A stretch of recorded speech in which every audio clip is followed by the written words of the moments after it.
White Sox baseball on CSN Chicago is presented by State Farm.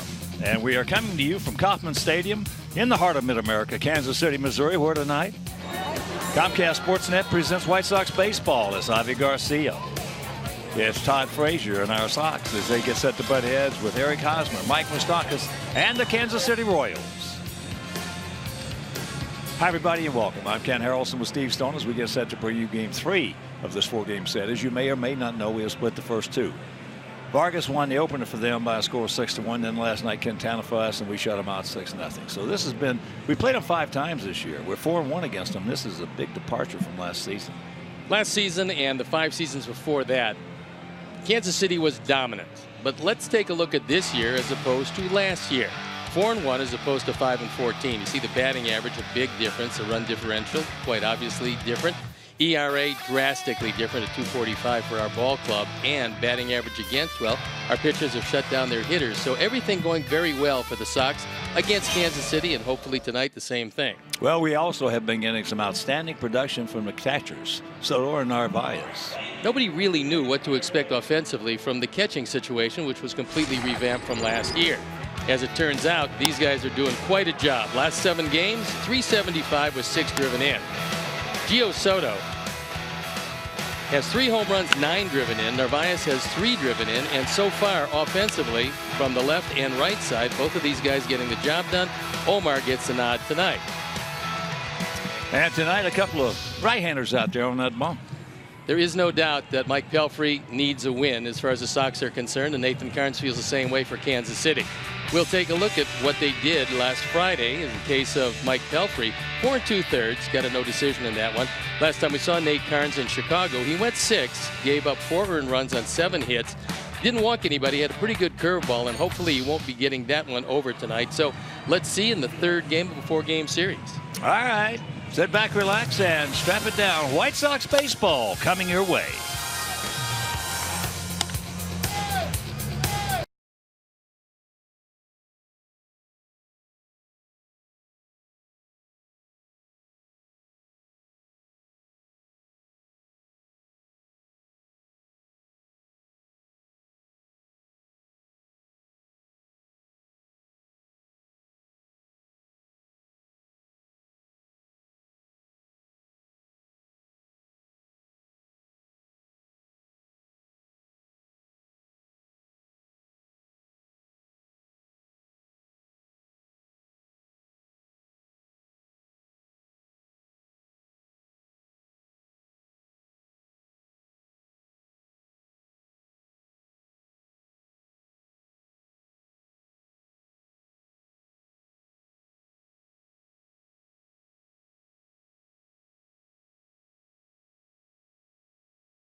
CSNChicago.com, presented by The Great Escape. Whether it's pools, patio furniture, hot tubs, or more, escape your everyday. Shop The Great Escape. And I'm here with the aforementioned Dan Hayes. And Dan, let's talk a little bit about shifts, because that's been the rage in baseball these days, and the Sox are employing them quite a bit. Yeah, absolutely. The White Sox are third most in baseball in all shifts. Now, that's traditional, non-traditional, partial shifts, but they're third at this point in the majors with 312. At that, 4 years ago, they had 102 for the entire season in 2012. So, very drastic shift. Rick Rennery has employed this with Joe McEwing's help. A lot of work from the coaching staff where they'll go through basically on every hitter and look at their ground balls back to last April 1st and see what they've done and scout. So it's a combination of scouting, spray charts, and they've really gone and implemented a lot. Rick Hahn had said this was something the White Sox were going to do under Rick Rennery more often. They're on pace right now for about 2,000 shifts this season. Last year they were just over 1,000. And obviously they've had some success with it. 211 average on ground balls against them so far this season. And everybody thinks that the shift is strictly for the infield, because you find pull hitters, and usually you see a shift with 3 guys on one side of the infield. But the shift also works in the outfield, and usually the shift in the outfield is not the same as the infield. So how is it working overall for the Sox, and are they happy with it? They are happy with it. I think, I talked to James Shields, who actually is the second most shifted pitcher since they started keeping track of this. And obviously this has been a trend that's kicked in the last 6-7 years. He played for the Tampa Bay Rays. Joe Madden really got into this. And when Shields was there, they thought a 75% success rate was a good thing. So obviously it's 79% on ground balls. The White Sox feel good about it overall. Their overall average is 260 when the shift is in play. However, that does account for doubles to the wall. Balls in play. They're pleased. They're very happy with how things have gone so far. We've seen it be very effective. I mean, there's times where Victor Martinez is going to beat you, but at the same time, that's just baseball. They expect those kinds of things. I think that the way they've used it so far, they are pleased, and they're going to continue to do it. And players are used to it. You see it because this is the type of pitching staff that allows for it. There are fewer strikeout pitchers. You've got Dylan Covey. You've got James Shields. Shields hasn't pitched in 12 days. He's still somewhere around 45th in baseball in shifts used, and he's done very well. Hitters are hitting 200 when the shift is on play against James Shields. Let's talk a little bit about the health of 2 pitchers. I know Dan has addressed this before, but James Shields and Carlos Rodon, I know that our fans are very interested in when they're coming back. Give us an update. Shields yesterday, actually, they decided to slow him down. He had a little bit of trouble with his lat. It's just not progressing the way he wants to. He said he feels great overall, but the lat is kind of sticking there. I keep hearing that Carlos Rodon is making progress. We're not getting a whole lot of information on that, but we've heard more and more that it sounds like he's making some good progress. I'm guessing he's going to get off a mound sometime soon, and then there should be a rehab assignment somewhere down the road. We commented on the catchers and how well they're doing. Talk a little bit about Soto and Narvaez as a team. It's been really effective. I mean, I think you look at the way, the offense makes it easier to see, and you talked about those numbers. And I mean, I think the way they provide good at bats has been such a critical part for that lineup. I mean, you look at Narvaez, and he's takes a lot of pitches, and he's talked about how he feels better at the major league level. He knows they're going to be strikes or balls. It's been pretty consistent, and they obviously work very well with the pitchers. That was Dan Hayes, our White Sox insider. Stay with us. We'll be back with White Sox Royals coming up after these messages.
West and Blue Shield of Illinois. Through it all. By Lexus, who encourages you to experience amazing. And by Miller Lite, the original light beer. Miller Lite, hold true. Welcome back to the city of much barbecue. We're back in Kansas City, back at Kauffman Stadium. And the Sox and the Royals are going to hook it up for Game 3. So let's take a look at how Ricky Renteria is going to line up our Sox for the game tonight. Tim Anderson leading it off. Yomer Sanchez had a big night last night. He's in the 2 spot. Then it's Melky Cabrera, Jose Abreu, Todd Frazier, who's lit it up against these Royals with Avi Garcia, Leury Garcia, Omar Narvaez, and Cody Ashley, the DH and hitting 9th. The defense and how they'll line up behind Nathan Carnes. Alex Gordon back in the lineup with Lorenzo Cain and Jorge Bonifacio in the outfield. Mike Moustakas also back in the lineup with Alcides Escobar with Merrifield and Eric Hosmer in the infield. Salvador Perez back behind the plate. And our Lexus experienced amazing starting pitcher is Nate Carnes. He's on for his 5th start, his 6th game overall. He's 0-2 his ERA, little above 6 1/4. There you look at the rest of the numbers, and he's got a good curveball. If he gets it over, he can be tough. So the umpires for the game tonight. Adam Hamari behind the plate, the crew chief Bill Miller at first, Kerwin Danley at second, and Todd Tishner is at third. So on a night where the weather has cleared up, the rain is gone, we're ready to kick it off, and I'm ready to turn it over to my play-by-play partner, Ken Harrelson. All right, Stoney, thank you. And once again, good evening, everyone, and welcome to White Sox baseball right here on CSN Chicago. Before we show you our picks to click, you at home select yours as Nate Carnes gets ready with the first pitch to Anderson. And that pitch down low. Anderson 2 for 9 in the series, comes in hitting at .206. A couple of homers, he's driven in 6.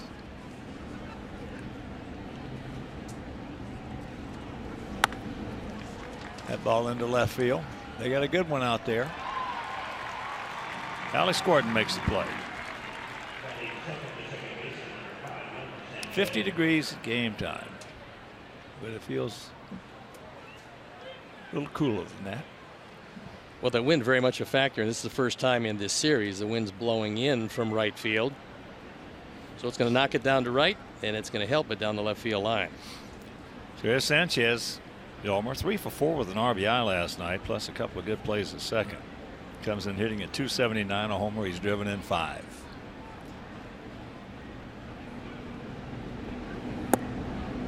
Takes first pitch strike, and here at beautiful Kauffman Stadium, 330 down the line, 385 in the gaps, and 410 straight away center. Carnes has a good fastball. Tops out maybe 93. Occasionally he can push it to 94. He's got a very good curveball and a straight change. And there is that hook, and Sox hitters are hoping he doesn't get that over. If he doesn't get it over, then he's not all that difficult to hit. If he does, he is difficult. He's 29 years old, 6'3", 225 pounds. His air is out, number 2. So right now let's check out our picks to click. Fans went with Sanchez. The crew's going with Garcia. Steve's going with Cabrera. And Mike Mazza, Larry Majorak, Tom Eichstadt, Pete Catazone, Laura Arenas, Mary Weiss, and I. We're going to go with Cody Ashley. Here's Cabrera.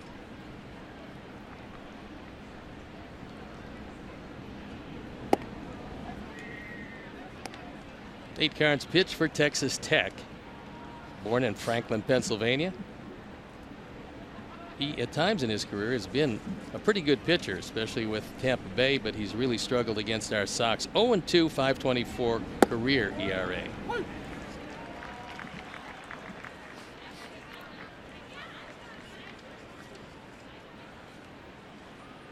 Sox coming hitting at .239 as a team with a 3.11 ERA.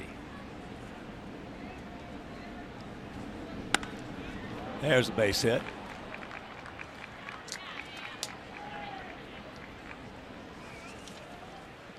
So Steve's pick to click, the 2-out single.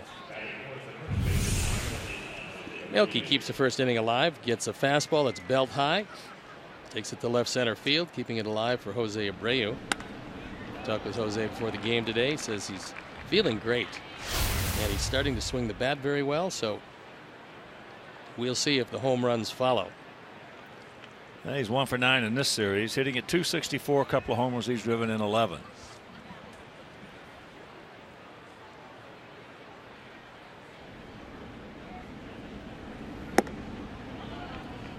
Tags it up.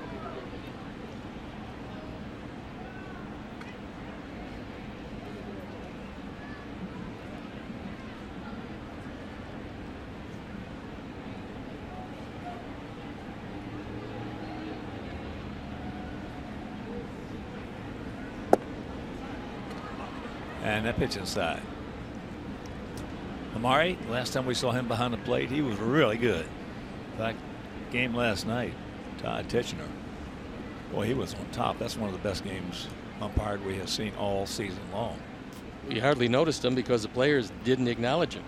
They didn't look back. They didn't ask him where it was, and pitchers didn't do it either.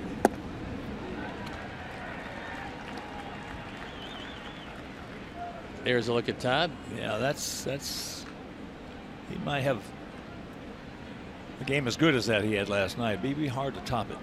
That was almost perfect. Yeah. Now field straight up, spread out, about equidistant.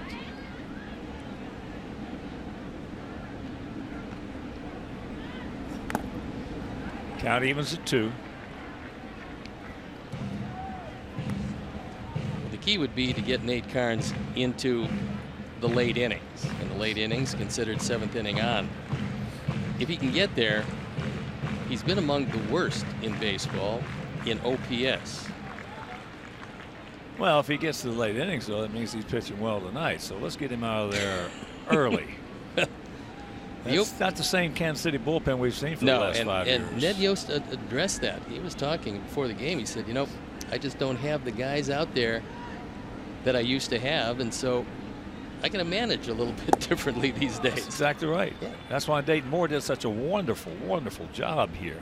Building the model, really, for clubs now and down going forward. Letting their manager, letting his manager, the general manager, have the option of managing a 5 or a 6 inning ball game. And that's usually what happened with them. They had a righty and lefty for the 7th. They had a bona fide lockdown setup man as well as wonderful closers.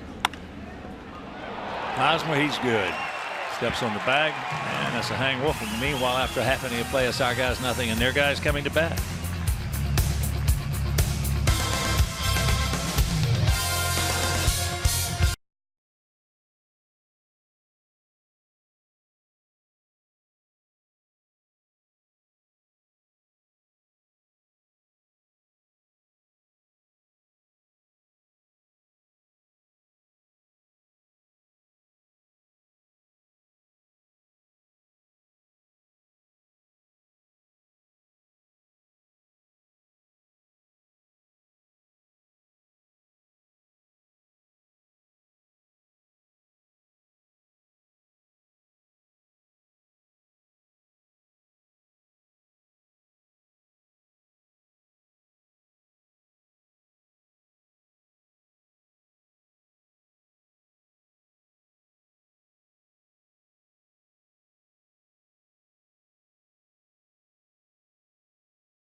It's Merrifield, Moustakas, and Kane at the top with Hosmer, Perez, and Gordon in the middle, followed by Bonifacio, Moss, and Escobar playing shortstop, hitting 9. The defense and how they'll line up behind Mike Pelfrey. It's Melky, Liuri, and Avisail in the outfield with Todd Frazier, Tim Anderson, Yomer Sanchez, Jose Abreu in the infield. Omar Narvaez behind the plate. And our Lexus experienced amazing starting pitchers, Mike Pelfrey. He's had a hard time with these Royals. ERA of 6.5, a 1-4 lifetime record, and there you look at the numbers this year. First pitch strike to Merrifield. Witt comes in at 237, a couple of homers. He's driven in 3. He was 1 for 4 last evening. 28-year-old infielder, outfielder.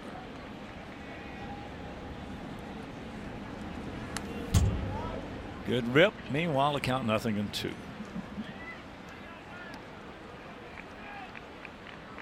Last time out for Mike, he went into the 5th inning. Taken out of that ball game. He got a no decision.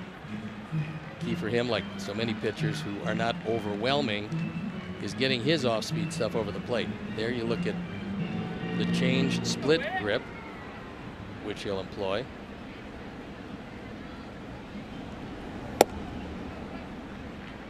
That was one of the things he doesn't want to do. He got under that fastball. If you don't stay on top of it, keep your fingers on top of the ball's going to stay up.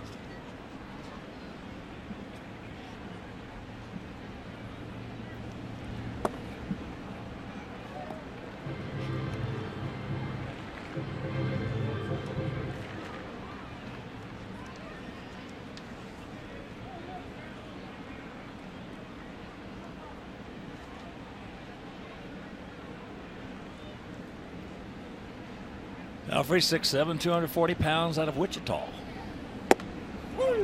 He gone. Boy, he just absolutely aced it. You know, I was thinking about Mike.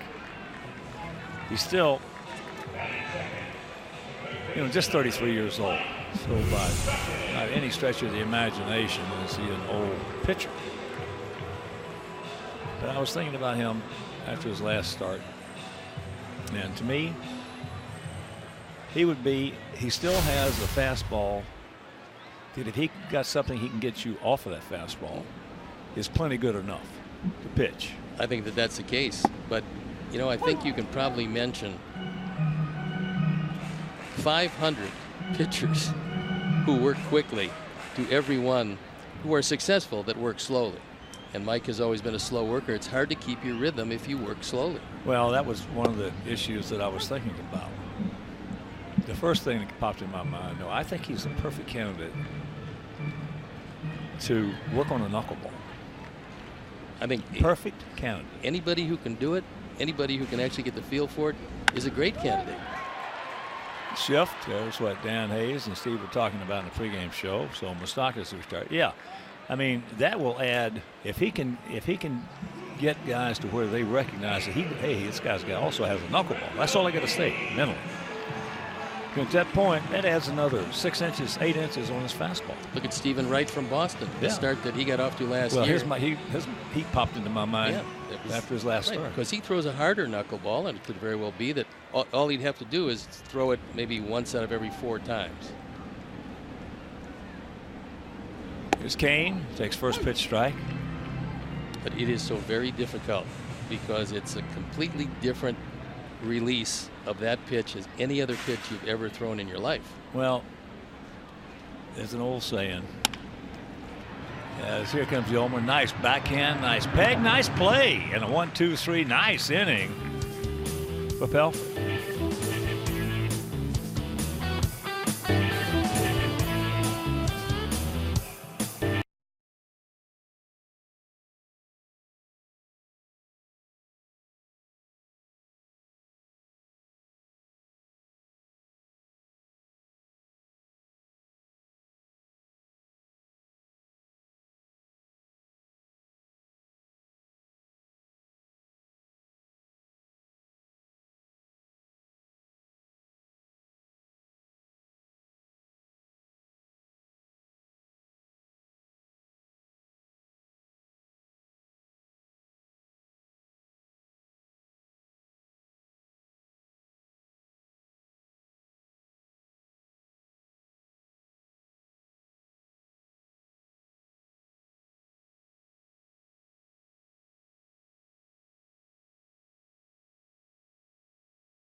We'd like to welcome all of our viewers watching on Wellman Cooperative Telephone Company in Wellman, Iowa.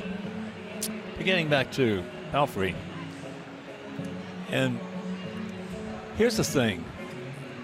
If you've been struggling, which he has been struggling, if you've been struggling, why not try something? Why not make a slight change? It didn't have to be a drastic change. Maybe change an arm angle. Whatever it is. You know, it's like that one commercial that one guy makes. You know, if what do you got to lose? You got nothing to lose. That's it. What do you have to lose? No, in Mike's case, when he's healthy, he's a competent pitcher. He has not been healthy a lot during his career, but every pitcher can make one addition. As you get older, you just have to keep evolving in this game. Well, I just think that a lot of general managers, most general managers, as a matter of fact, miss the point that if you can develop a knuckleball pitcher who can pitch in the big leagues with a knuckleball, you're talking about a staff saver. Just that simple. That's foul straight back. You're talking about a staff saver. These guys are invaluable.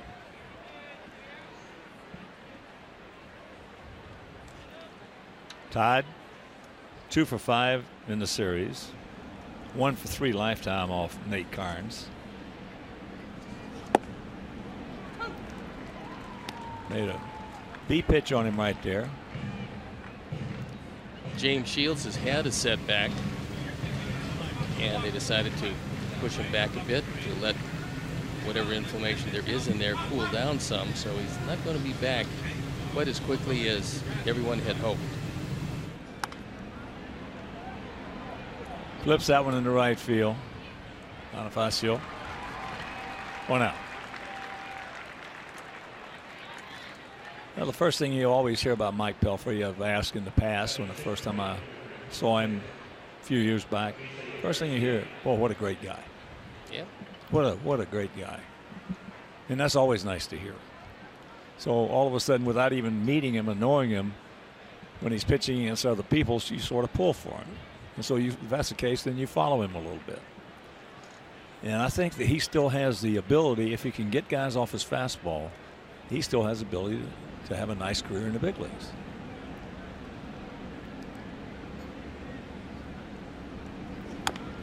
Well, a couple things jump right out at you. Number one, when you're picked in the first round, you have a lot of ability.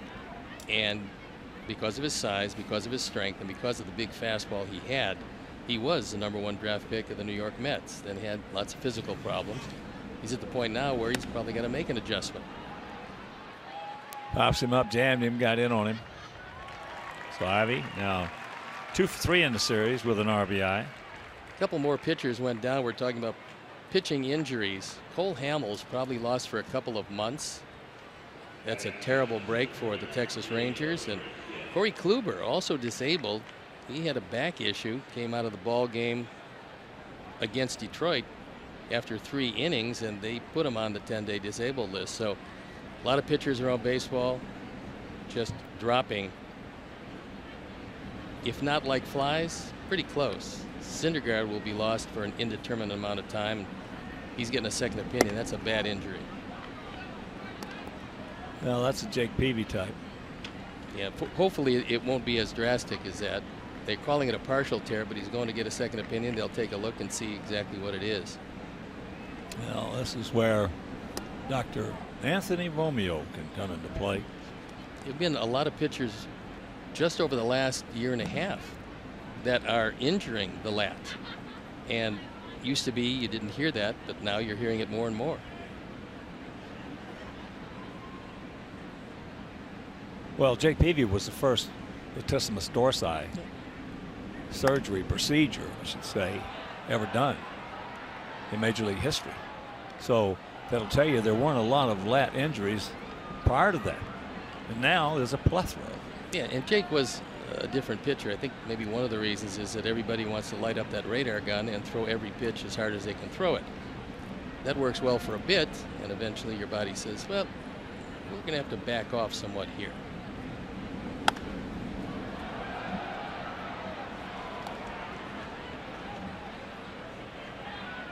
Leary Comes in at 288, a couple of homers, 7 knocked in, 1 for 8 with an RBI in this series, and what a job he has been doing overall, both with the lumber and the leather.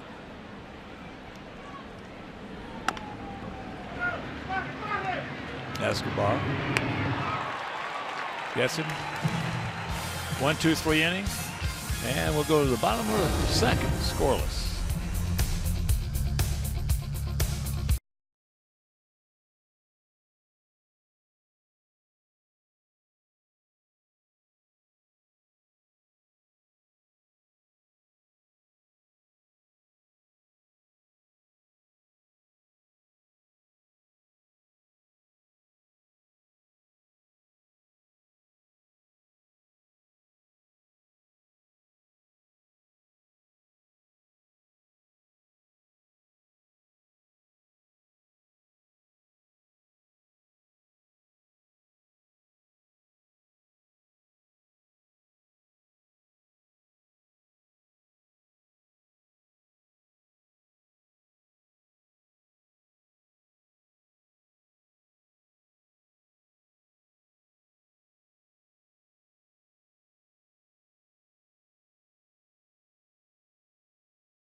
Miller time later in the game, brought to you by Miller Lite.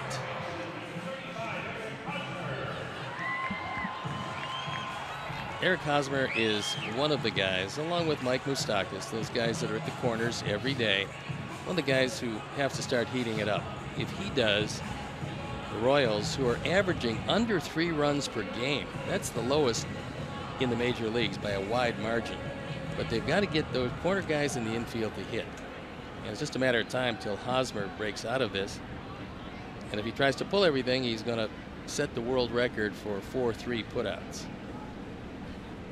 Now Sanchez out in short right field. I tell you what was amazing to me is that ball into left field hit hard, so the leadoff single. What was amazing to me was 2 days ago on May 1st, Jorge Bonifacio hit the first 2-run homer for Kansas City all year long. That is absolutely almost unbelievable. Well, a combination of guys who just don't hit it out of the park a lot, and also the fact that nobody was getting on base. I mean, this offense was dormant for quite some time and pretty much stays that way. So here's Salvador Perez, 26-year-old catcher, hitting at 258, 6 homers, 14 driven in.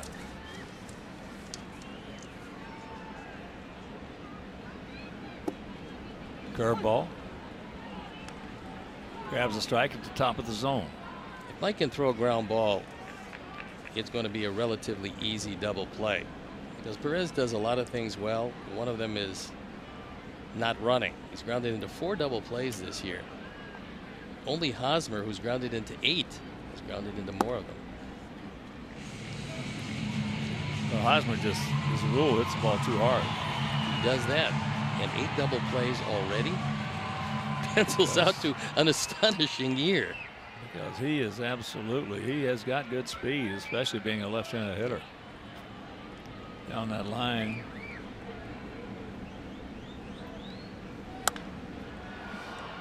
Flips that one. Long way to go, and it's foul.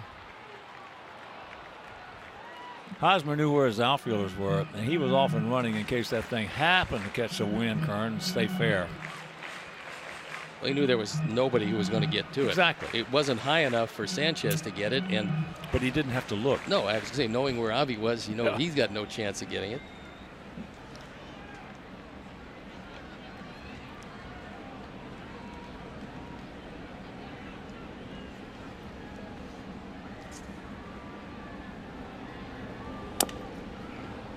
Well, the Yankees have had 2 phenoms, Sanchez last year and Aaron Judge this season. because Judge just became the youngest player ever with 13 homers in the team's first 26 games. He had another one tonight. I mean, we saw him, and strength-wise, there are not too many guys around close to as strong as he is. At 6'7", 285, he's a huge man. And last year he struck out so much you really couldn't tell his power. This year he's cut his strikeouts in half and hitting the ball out of the park in every direction.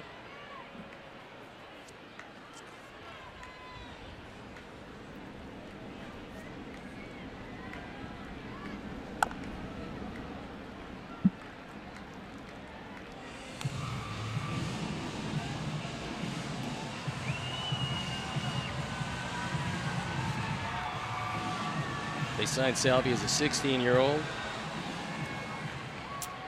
Good size. A great defender to go with a very powerful bat. He's a big, strong guy.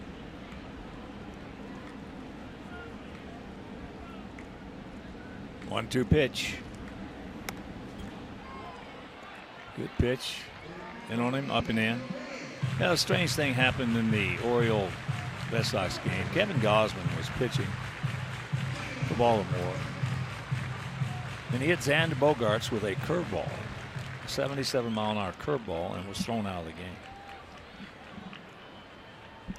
Yeah, that might have been a bit of an overreaction for what has happened between the two teams. Nice. Nice. Yes. Rack him up. 2 down. There was a ground ball, and there was a fine 5-4-3. Yolmer Sanchez gets rid of the ball very quickly, and usually in the exact same spot he catches it. Good solid play. Yolmer takes one step back, and knowing Perez is running, he's got some time. Good effort all the way around. That'll bring up the veteran outfielder Alex Gordon, hitting at 187. No homers, he's driven in 5. Everything in baseball is contagious. Well, they're working with Gordon on doing exactly what Hosmer did his first time up, which is using left and left center field. Well, the best way to do that is just convince him that he's better off trying to beat somebody arm side. And the fact that, you know, from a theoretical standpoint, you have longer to wait to watch the baseball if you're thinking about hitting it the other way. You try to beat him arm side, that's an approach. That's not mechanics. The last thing you want to do is work on guys' mechanics, especially at 33 years old, and get him in between. That's the worst place a hitter can be, is in between.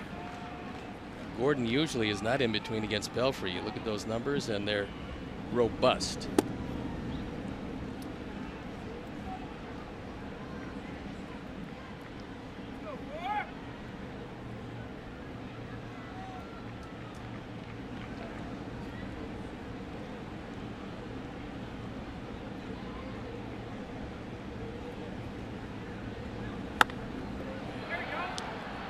Right there on the shift, and that'll retire the side. Leadoff single goes for naught. The 5-4-3 double play, and we're into the third. Still no score.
Sox checking an official White Sox MasterCard debit card only available at your local Wintrust Community Bank. Go to wintrust.com/Sox to learn more. Wintrust Community Bank, member FDIC. Here's Narvaez. Omar hitting at 278. 1 for 3 in this series. Takes first pitch strike on the inside corner. That platoon, it's not a straight platoon, but the platoon of Omar and Gio behind the plate have produced some pleasant offense for the Sox. Gio's hit 3 home runs, driven in 9. Omar has driven in 3, but he's hitting 278 coming in. So a lot of production. Gio last night, 2 for 3, 2 RBIs, 2 big RBIs. Oh, he's been swinging it very well. He's hurting the ball. Yeah, he does.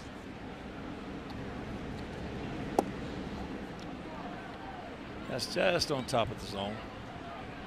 It's unusual for a young hitter to come into the league and have the kind of eye that Omar has had since he put on a Sox uniform in the major leagues.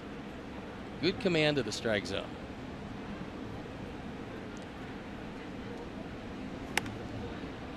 Pops him up. And Moustakas got him. And a reminder,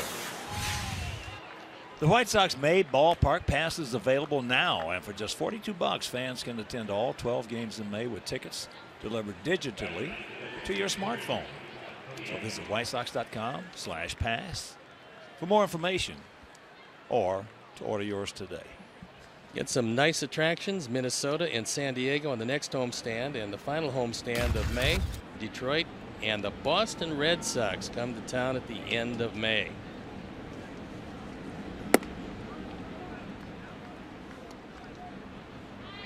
Here's Cody.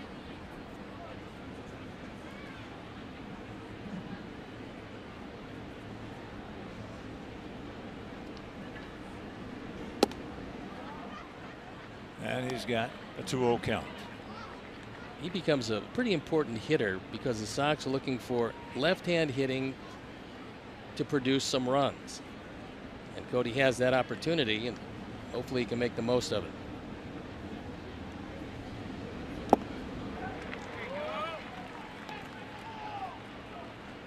Well, when you look at Abreu, you look at Frazier, you look at Avi,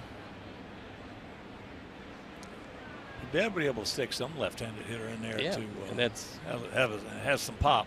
You need some balance, and He's got some pop. He just got to make contact. Is that pitch just on the out or inside edge of the inside corner? One thing about him in this bad start he's off to, hitting an 0.93 coming in, somebody's going to wear it, and he has been wearing it. It seems like every time there's a pitch that can go either way, it goes the pitcher's way. Well, unfortunately, it seems like when you're going well personally, that pitch comes in, same pitch, umpire calls it a ball, suddenly you find yourself ahead in the count. When you're going poorly, it seems like you walk up there with a 1-2 count every time. Or 0-2. Yeah, I mean, somewhere along the line, it does turn around. I've been there and done that. Every time I stepped in that box, I felt like it was 0-2.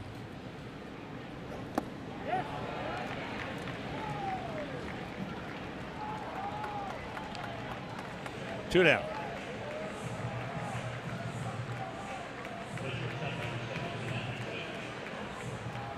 Tim doesn't do it often. He does have the ability to bunt, and that's why, especially if he's going to hit at the top of the lineup, you take a look at the third baseman every time you come up. Now, there's many times he's going to take that bunt away from you, but right now, Moustakas even with the bag. Tim not thinking about a bunt, I don't believe.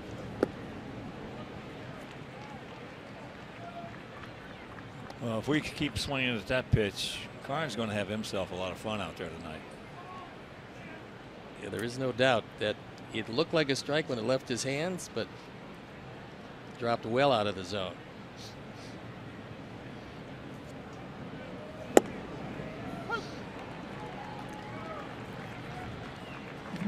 Oh, 0-2 the count.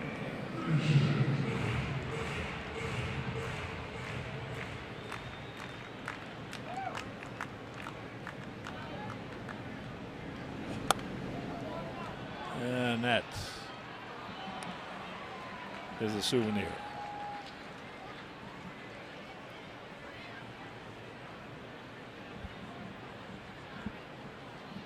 Carnes has a pretty good curveball tonight, and he is throwing it for strikes.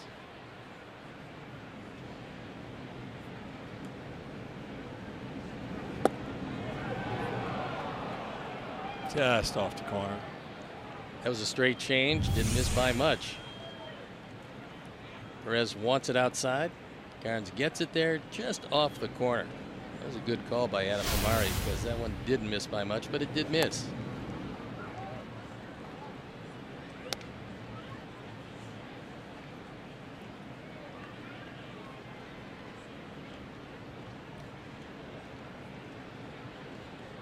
Sox coming in with an 8-6 road record.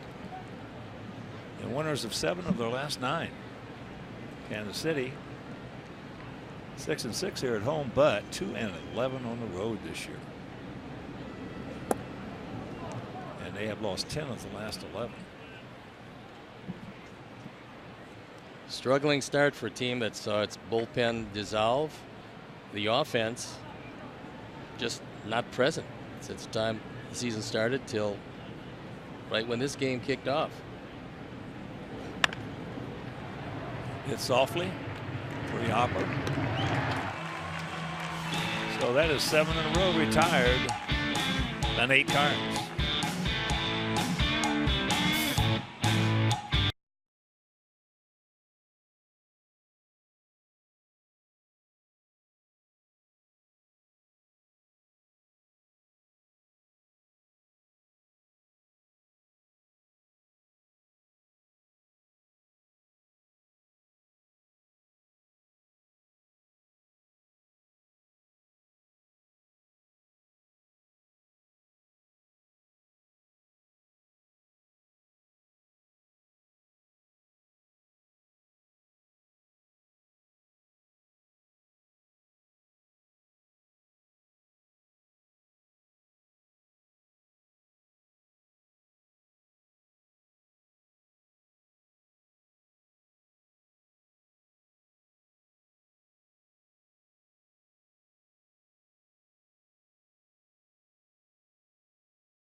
Yes.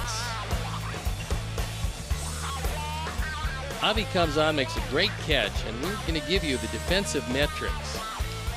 That's how much time he had, 4.4. Catch probability at 65%, made it 100% after he caught it. And it's a 3-star catch. Here's a strong young man, Jorge Bonifacio, hitting at 300, a couple of homers, one of them coming in the first game here, and it was a big boy home run. That's caught. So one pitch, good pitch right there by Mike, just ate him up inside. Mike is moving the ball around, changing speeds, and the changeup has been particularly good tonight as he throws a fastball, gets it in on the hands of Bonifacio, can't do anything with it. Well, here's my point. That will tell you he still has good enough stuff right now to pitch well in the big leagues, as is, if he's pinpoint. Well, if he's pinpoint. I was going to say that. Yeah, you got 2 ways to fool a hitter. One is location, the other is velocity, and so if you change your velocity, you can occasionally miss location and still get away with it. If you don't, you better not miss location. Well, that's the thing. You're going to make mistakes, and when you do, especially with a fastball, if you don't have anything to get these guys off that fastball and you make a mistake with that fastball, it's going to get hit hard. I mean, very hard.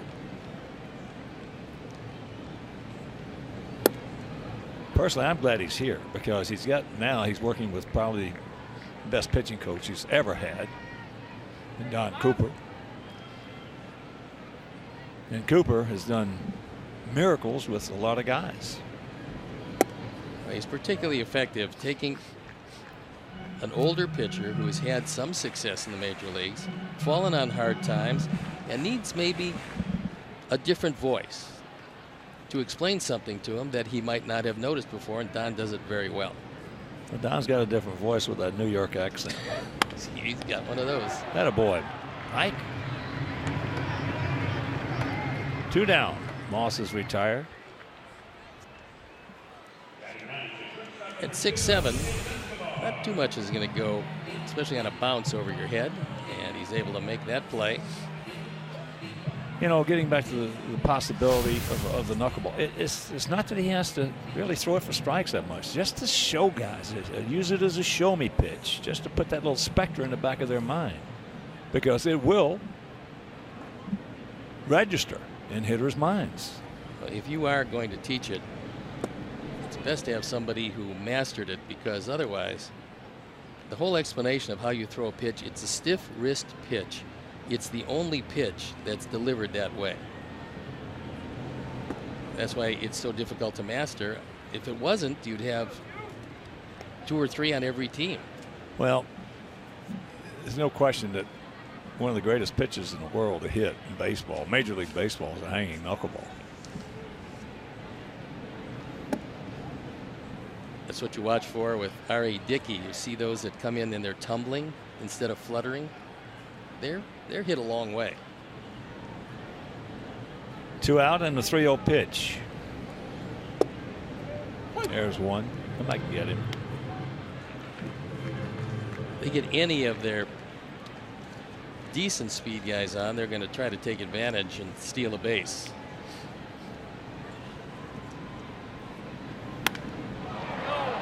That ball hit hard into left field, but we got a man there.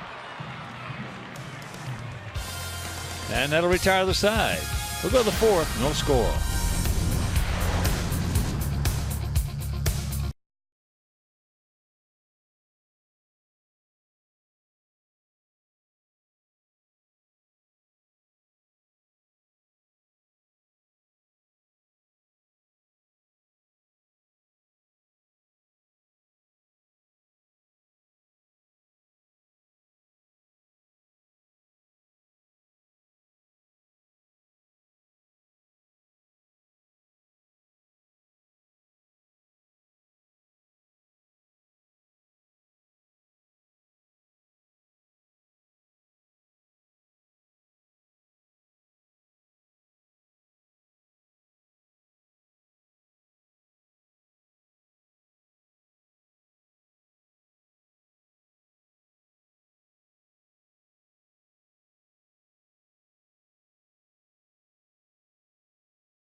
Insurance MLB All-Star Game ballot is here. So head to whitesox.com/vote to choose your hashtag AS All-Star Game worthy Sox stars and send them to the All-Star Game. Presented by MasterCard on July 11th in Miami.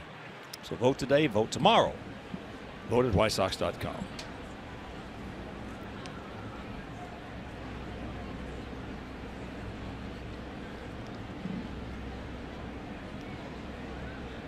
Yolmer Sanchez will lead it off for us here in the top of the 4th inning.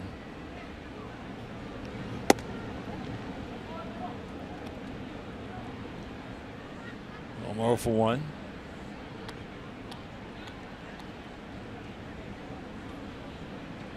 Cold night here in Kansas City. Wind not as blustery as we anticipated. Just the fact that we're going to get this game in is a relief, because a few days before we got here, you looked at the Wednesday night game and thought, well, this is going to be tough. Lots of rain in the area. In fact, they got rained out in St. Louis, which is just up the road. And they called that game early this afternoon. That's high into left field. Well, when we were in Detroit and I checked my iPad, I've got 4 or 5 different apps, weather apps. All 4 days here look terrible. Plus, all 3 days in Baltimore look terrible. Well, they're not looking real good right now. Friday seems to be okay. Saturday seems to be tough.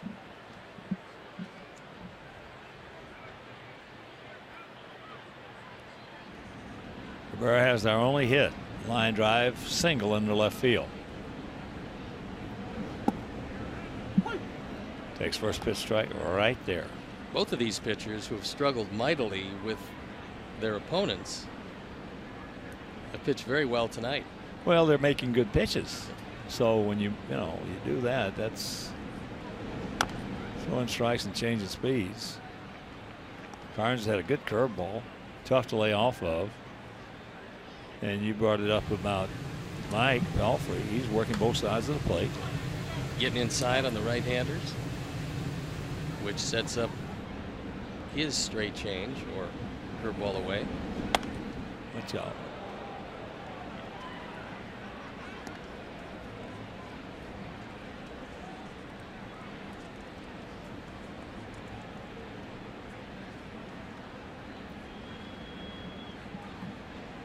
Carnes came over here from Seattle in exchange for Jared Dyson. Well, he was a very valuable member of this team for quite some time. He had a stolen base late. He was your guy. Well, the 2 guys that beat us more in the 8th and 9th innings last few years at Kansas City were Hosmer and Dyson. Dyson was a tremendous weapon without to a bat in his hand. Yeah, great weapon to have. In fact, the Royals in September, when they could expand the rosters and into the playoffs, brought up Terrence Gore also. So they had 2 guys who could beat you with their speed. And Dyson was not a bad hitter. Gore couldn't hit very well, but Dyson hit the ball pretty well.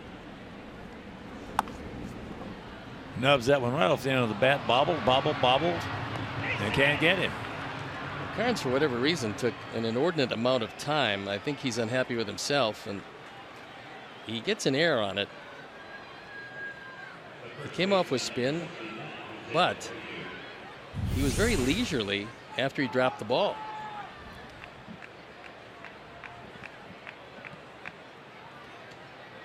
Melky able to beat it. So E1 and opens the door.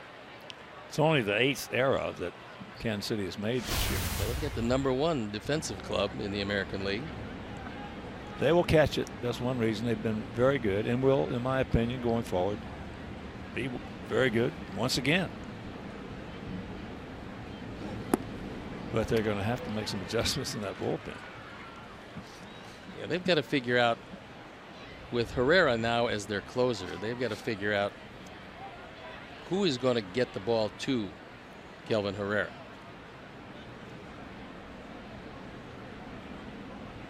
Not going to be near as locked down as it was over the last 4 or 5 years. Still has a chance to be pretty good.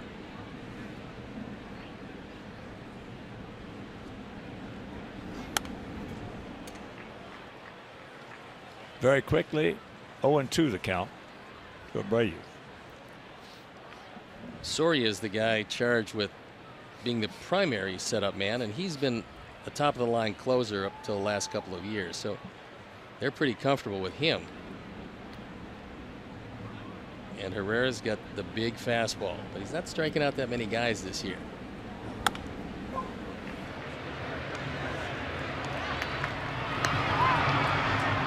They get to force a second. 2 down. Softly hit. And that'll bring in Frazier. Tied one out to Bonifacio in right field.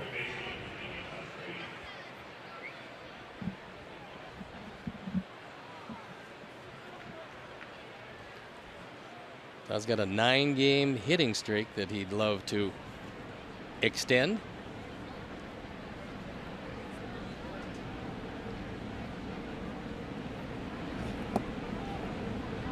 Was a great block by Perez. That ball hit a good 3 or 4 feet in front of the plate. This would have gotten by a whole lot of major league catchers, but not Salvi. He might have caught that off his right hand.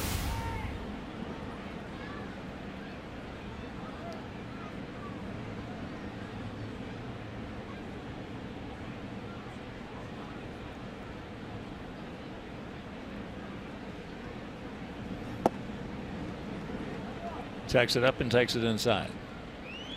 So he's got the catbird seated 2-0 with Avi on deck.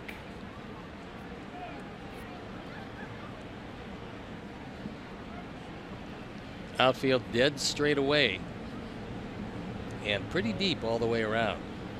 Pretty spread out all the way around.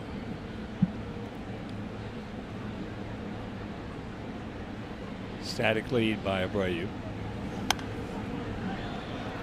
And that's high and souvenir time. Got the pitch he wanted. He got a high fastball right down the middle. Just able to foul it back.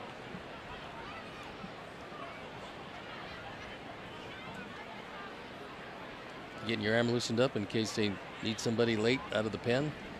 Oh, the spiked curveball you're trying to master. Oh, yeah. Okay, well, that'll help you out. You can hear it. I can hear it when you do that, yeah. It's hard to hear anything with these seams as low as they are. I know. That's a huge difference these days over Mike what Music, it once was. Who is with Kansas City now, and Mike, of course, was with the White Sox, and one of our dear friends. We were talking earlier and talking about how the seams in years past, you could hear the ball.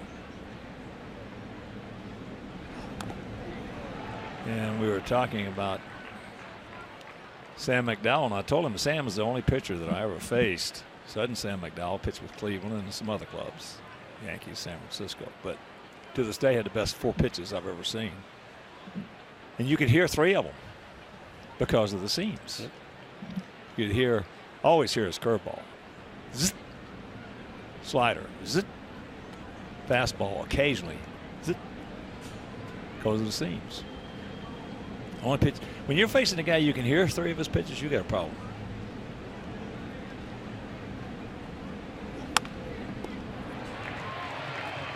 Comebacker. We're still scoreless through 3.5.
There's Yoan Moncada, and the Charlotte Knights take on the Norfolk Tide. Tyler Danish and his 1.96 ERA takes the mound tomorrow night at 6 on CSN. Curveball misses. To Merrifield. Witt. Struck out, called out, leading off the bottom of the first. No score here in the fourth. Good slow curveball by Mike. Nice. That was yeah, it nice. was. Followed up the first missed breaking ball with another one that threw it exactly where he wanted to, low and away. There's a sinker. Let's see if he gets it in. Hit into left field. He got it in. Now let's take a look at our farm report. Yoan Moncada, 3 for 4 today. Scored a couple of runs, raised his batting average to .330. What a talent. Guy that swings it well from both sides of the plate and can run like the wind. Yoan Moncada. You'll see him. I was struck at Sox Fest on just how big he is, not in height, but how wide he is and how thick he is. He's a strong young man. Strong young man who can steal 60 or 65 bases if you turn him loose all the time. It's always the off season too. Put that Bears uniform on. Yeah, that's just what he needs. Good run over the middle, catch a few passes. Moustakas fouls it straight back. Mike grounded out to Sanchez. Saw Mike and his wife leaving the ballpark last night. And their new little baby girl who is absolutely just gorgeous. All dressed up in pink. Well, being a free agent, she might just have to get used to a brand new neighborhood.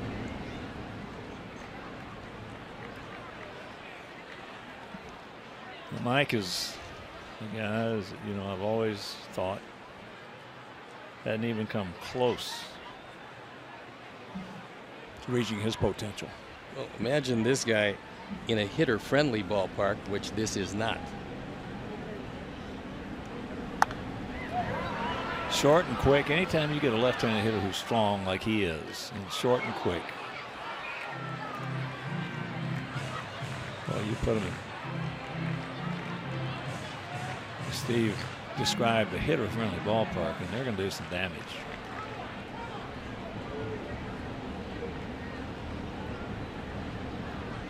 The 1-2.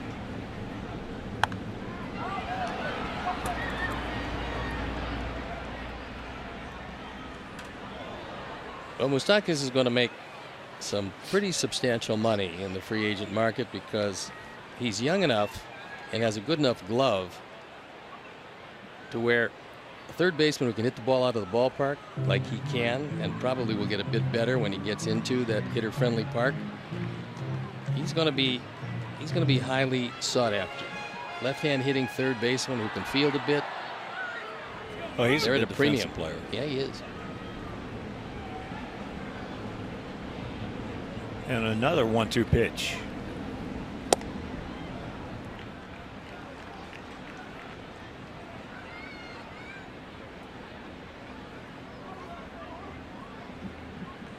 If he can throw an off-speed pitch, keep it on the outer portion of the plate, Moustakas is going to hit a ground ball to the right side. And see if he can get it there, depending on what he throws. Well, there's the changeup. Let's see if he gets it there. Had him way out in front.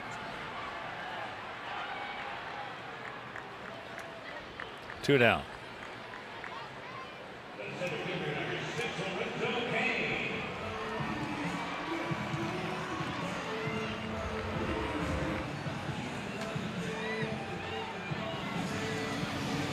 There's one thing that's very noticeable through the first almost 2.5 games now of this series.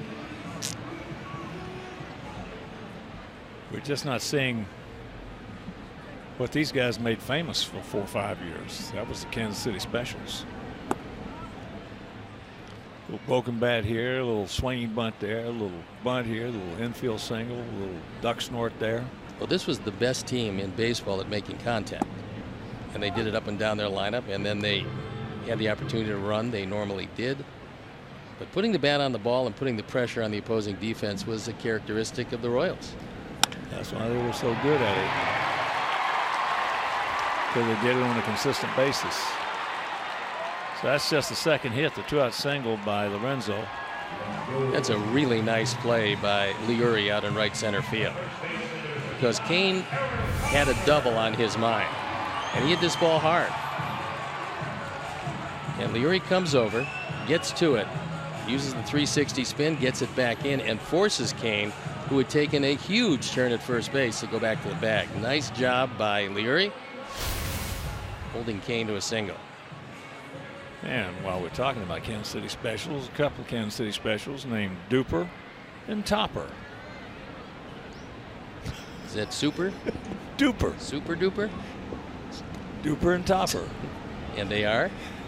They work for the Royals, and they're in the film room down there. And had a chance to meet and talk with them yesterday. Duper and Topper.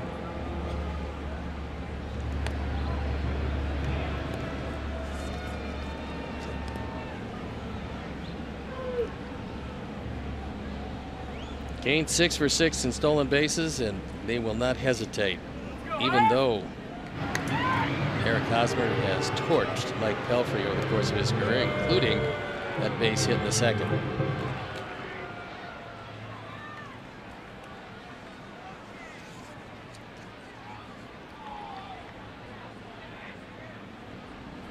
"14 of 18 the Royals have swiped this year.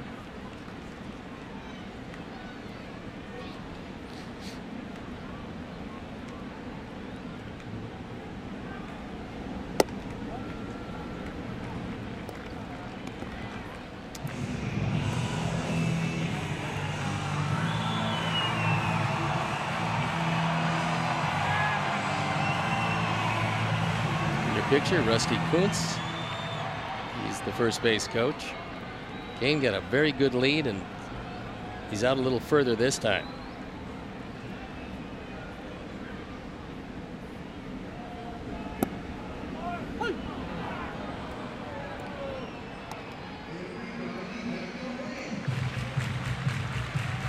Right at the bottom of the zone, 1-1.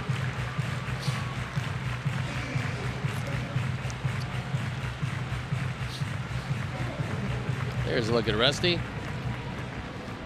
Long time coach. One of the great guys in the game. He's a really good man.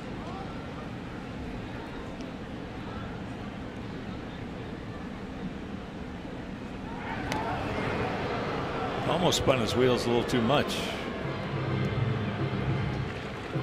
Pelfrey, especially for a big man, good right-handed move. Well, he'd have picked him off if that ball was a little bit more into the runner, because it got there ahead of Kane, but it was on the wrong side of the first base bag.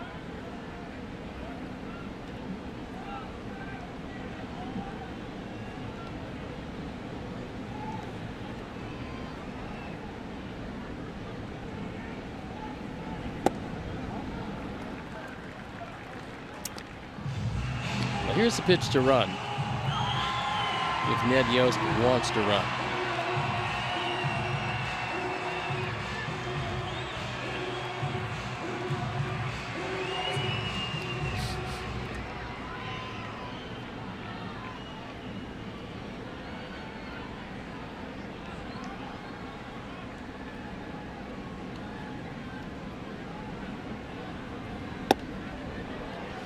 Stayed right there. I think Ned likes that hole between first and second. He didn't have much of it with Sanchez where he is. But he's got more than he would if he's back on the outfield grass. Yeah. Which he would be.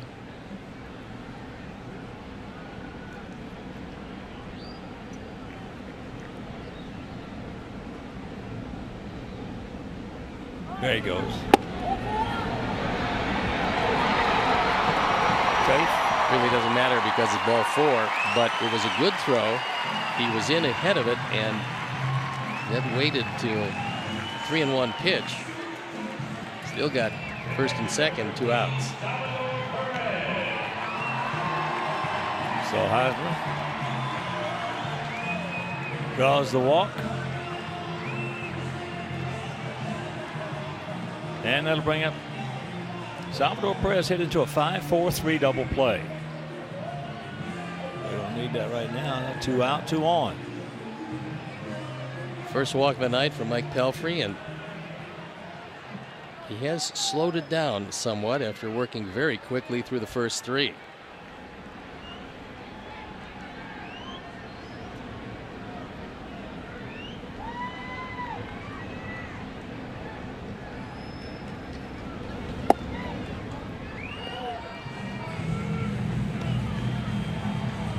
Perez now 5 for 21 lifetime off Pelfrey. He got a good sinker in on his hands the first time up in the second that turned into a very, very good 5-4-3 double play.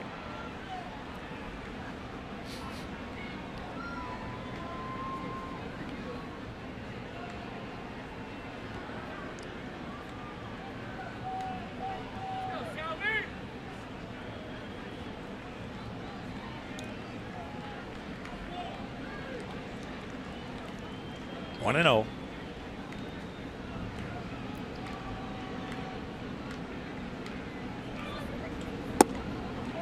Two and 0.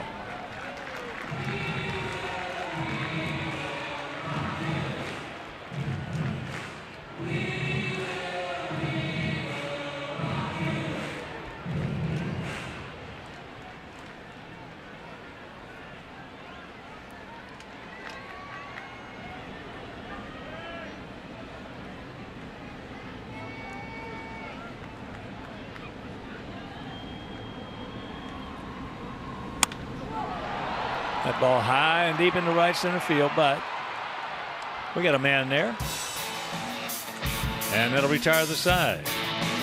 Well, they span 2 and we're into the 5th, still no score.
CR Sox take on the San Diego Padres at 6:10, and all fans are invited to stay for a spectacular postgame fireworks show presented by Magellan Corporation. So to purchase tickets, visit whitesox.com or call 866-SOX-GAME.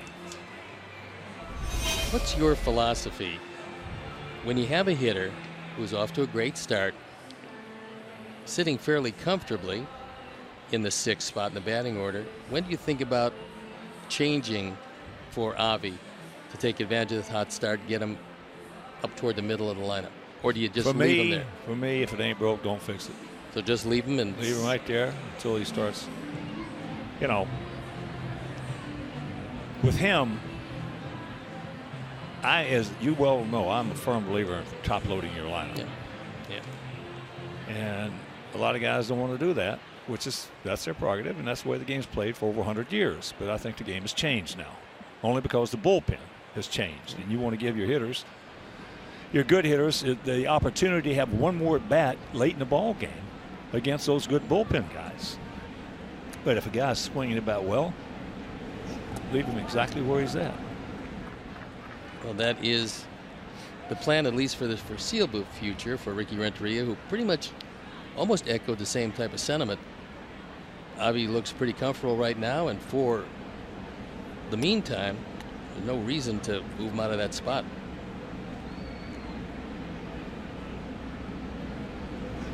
The analogy would be you get a guy who's really doing a great job in the 7th inning for you out of the bullpen, and all of a sudden your closer gets a little dinged up or sore, ouchy, whatever it may be, and all of a sudden you think, well, maybe I'll put that guy up in the 9th hole, the closer shot. Well, usually it doesn't work. No, the 9th inning is outs 25, 6, and 7, the most difficult outs in the game to get, and there's not a whole lot of people in the world that can get those outs 85% or better. There are a lot of components that go into getting those outs. Yeah, they're the lockdown closers, and there's very few of them. 1-2. I've seen that many times, as you have over the course of all the years that you and I have been in this game, that the guy would be, like you just mentioned, hit great in the 6th hole. Guy in the cleanup spot's not doing too well. Going to give him a break. Put the guy up there in the 6th hole. Now you got 2 guys that are not doing too well. And Avi, he could not check it up. He got hot at himself. He broke the bat.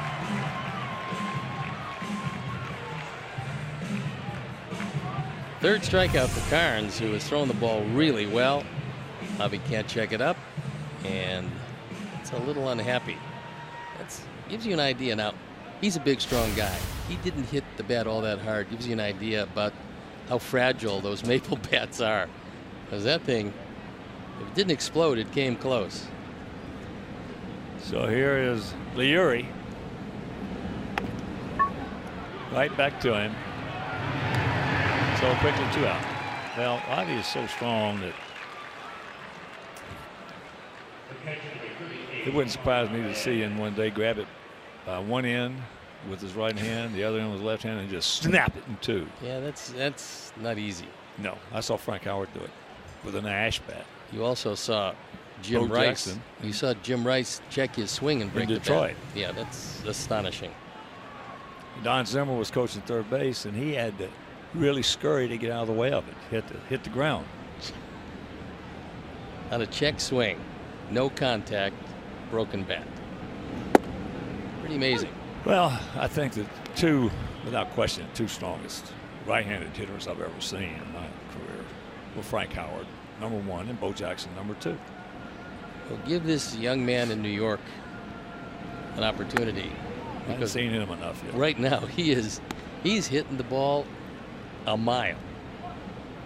I'll tell you what, from what I've seen, I don't think he could catch Hondo, Big Frank, and I don't think he could catch Bo, but he's liable to down the road. Yeah.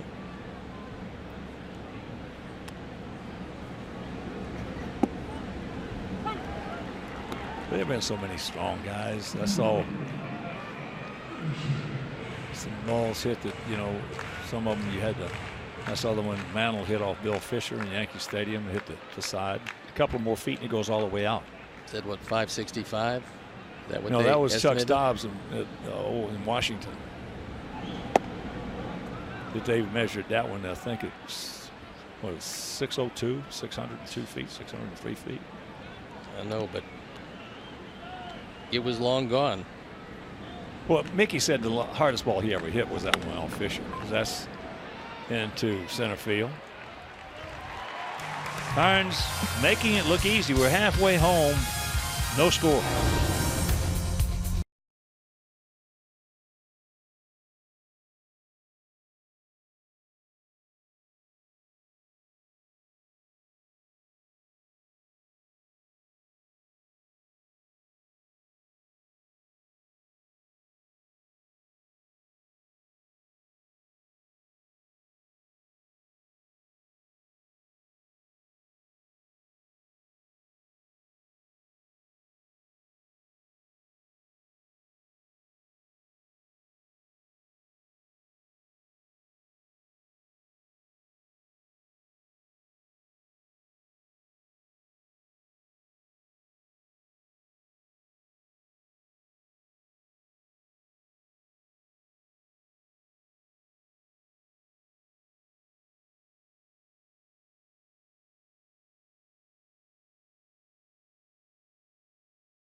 right, Chuck, thank you very much. Well, this is baseball. And sometimes baseball can be a tough and difficult game to play. And if you're not going to protect your players, you shouldn't be out there on the mound. 0-1 to count. Gordon hit a little soft line drive to Sanchez. Meantime, 3 hits combined. 2 belong to the Royals. Just Melky, as Pelfrey and Carnes thrown it pretty well. Breaking ball strike. Well, I understand that the commissioner had a conference call today with both the managers and general managers of the Red Sox and Orioles. They've had some issues up there the last few days. Yes, they have. That's high in the right center field. Leary. 1 out. That'll bring up Jorge Bonifacio. One of the big differences in the game today for all you youngsters out there who didn't see, obviously, baseball a long time ago, is that the game itself allowed the players to police themselves a heck of a lot more than they're doing today. Yeah, well, those days are bye-bye. Players took care of the game themselves, and they took care of it very well in fine fashion for a long time. And I think Manfred so far has been good. He's done his job, but I hope they don't keep piling on regulations, so to speak, and changes. Well, there's still a few rules that are going to need some adjustment. That play at the plate that seems so vague as to what the catcher can do, what he can't do. They're going to have to find some way to make that definitive, where it's not going to be a guessing game by the umpires and what was the intention. Well, that's where who's paying the price of the umpires. Yeah. They don't know what to do. It's a tough call the way the rule stands at this point. And you know, injuries are part of every sport. Injuries are part of baseball. Injuries are part of football and basketball, hockey. Oh, he just ate him up right there. Ate him up. 2 down. And it's getting to where you can't take anybody out of second base. You can't run over a catcher if there's going to be a close play at home plate. I mean, and managers are having to manage today by sabermetrics a lot to a game that they never played. The game was different when they played it than now they're managing. There's a number. Don't get me wrong. I love numbers. I love math. And there's a place for numbers in baseball, sabermetrics and everything. But as I said a couple of years ago, not to the point they've elevated it. Now, are they starting to use them more and more? Sure they are.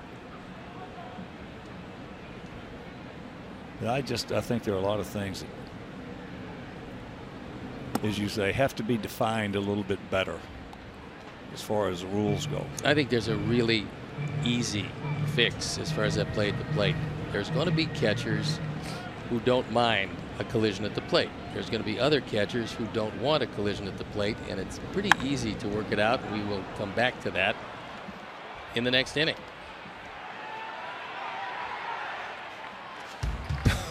Everybody called for it, and Anderson made the catch, so we're into the 6th.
Dan Hayes talks to Tommy Kahnle about his hot start. Plus, Chuck Garfien and company wonder if the new and improved Avi Garcia is here to stay. Subscribe to the White Sox Talk podcast today. We'll get back to that rule at the plate. I can't stand that rule, that Posey rule. And we've got a pinch hitter coming in. Matt Davidson for Cody Ashe.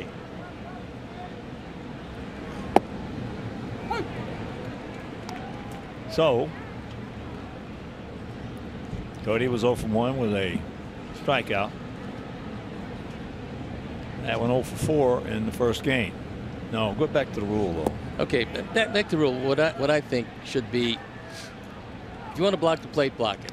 And then you have a collision, well, whatever happens, happens. For the catchers who don't want to block the plate, get out in front of home plate like it is today. Get out in front of home plate, then you can come back and make the tag.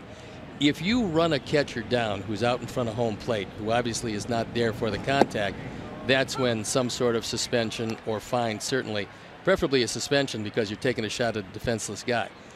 There's no interpretation on the umpire. You can hit a catcher if he's by the plate. The guys that don't want to be by the plate go out in front, and then you can't get hit. It's very simple. Again, then you don't have to read the mind of these players.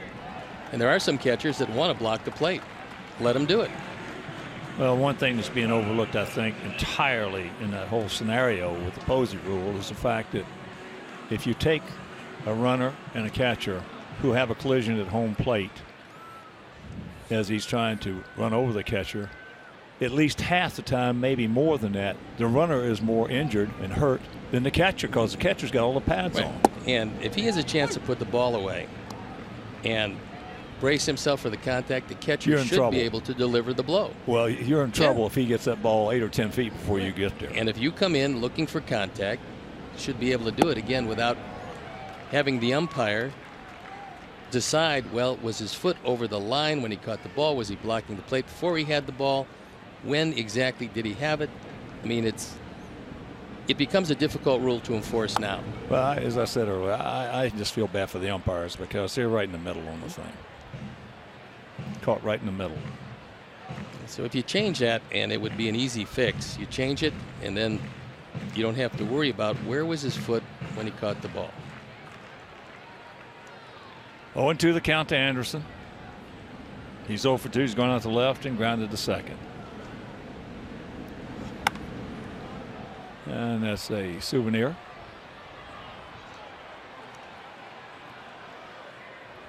Carnes has been awfully good, getting everything over, changing speeds. His control has been probably the best it's been all year.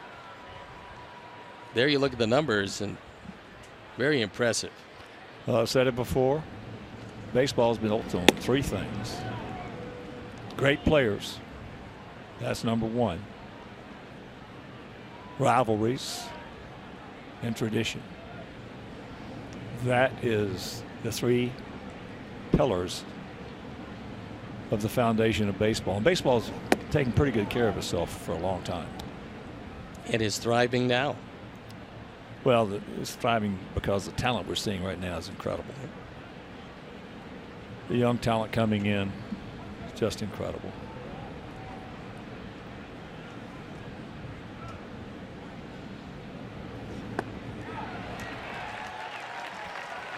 Two down. And the 2017 Chicago White Sox are presented by Guaranteed Rate. Thinking about buying a home? Well, visit rate.com to find a low mortgage rate and a fast and easy process.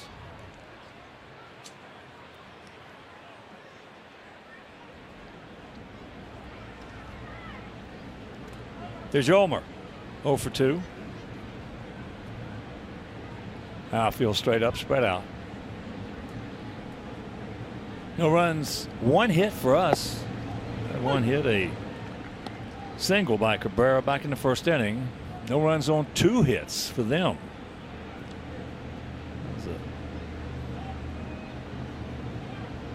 Leadoff single by Hosmer in the second, and a single by Kane in the fourth. 0-2.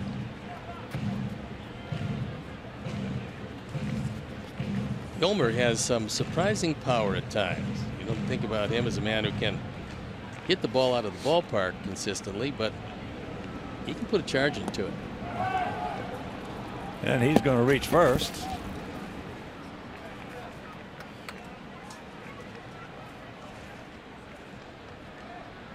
Probably strike out wild pitch. That's what it is. Yep. Watch it again.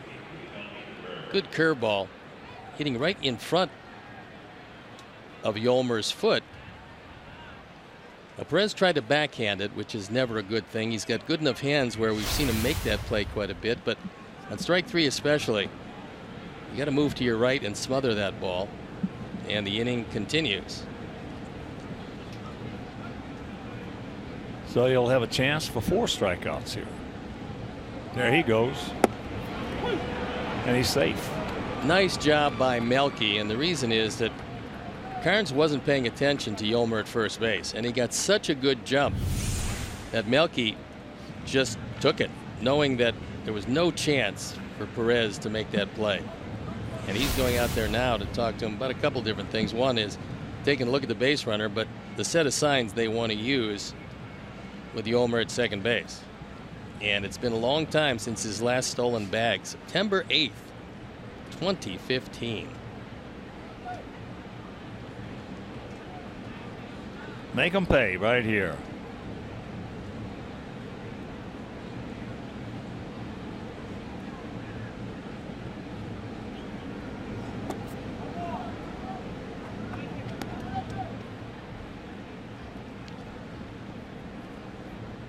Well, they have had 1 base runner to second, and now we have had a base runner to second. They have decent arms in the outfield, but you'd think Nick Capra would be very aggressive.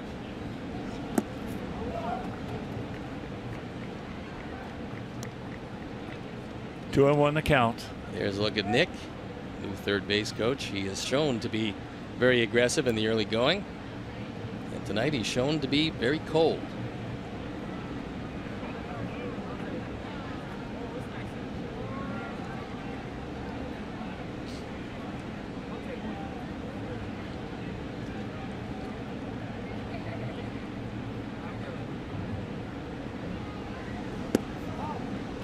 That's a high 3 and 1.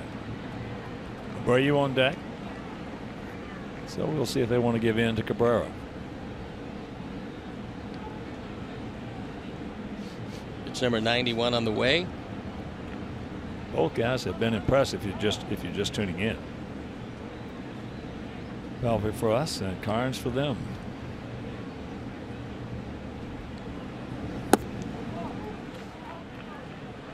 And there is ball 4. That's the first walk issued by Carnes.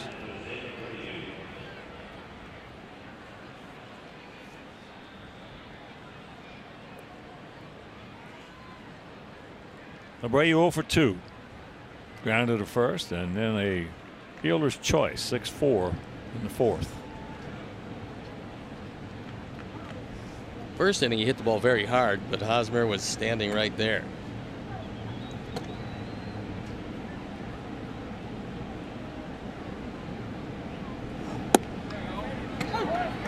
Takes first pitch strike.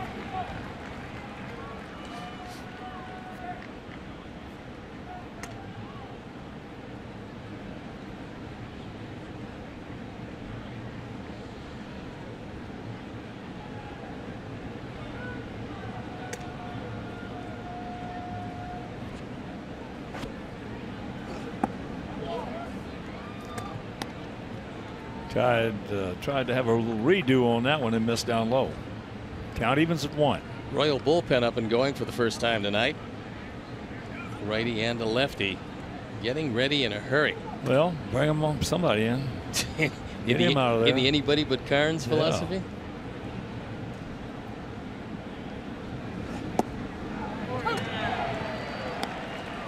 He got away with one right there. He wanted that one low and away, and that one hung on the inner portion. Moylan, the sidearm right-hander, and Strom, very talented left-hander. It's one of the guys out of their bullpen that has a huge upside. Strom throws it really well.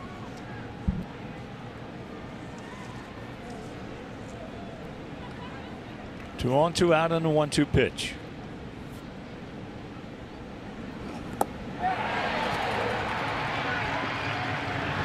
Well, he strikes out 4 guys this inning. We strand 2, and we're still scoreless.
Escobar to lead it off, then back to the top of the order with Merrifield and Moustakas.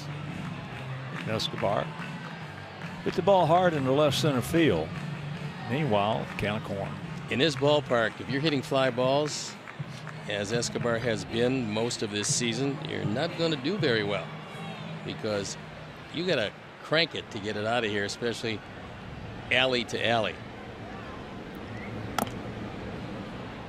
Ate him up inside. He has really worked both sides of the plate, but especially the inside corner to the right-handed hitters, which is great to see. Yeah, that sets up his breaking ball away, sets up that changeup away. We're talking about righty to righty. But the fact that he's been able to get inside consistently tonight has set up this performance, which is really a good one.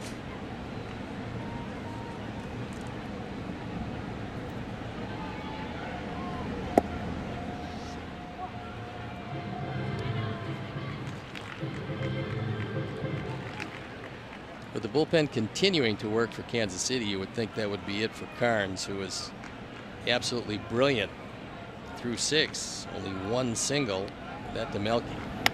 Ate him up again in there. Good play by Todd. 1 out. And White Sox Charities invites fans to celebrate over 25 years of giving $25 for 25.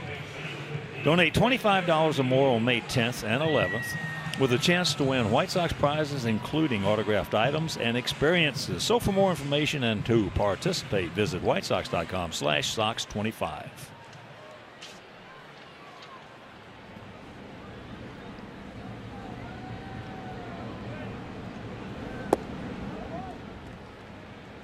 Merrifield 0 for 2. Outfield shading him to right center field. The gap is in left center. Melky well off the line and left. He went out to Melky back in the 4th inning. Belfry got in on him. A little soft line drive to Cabrera.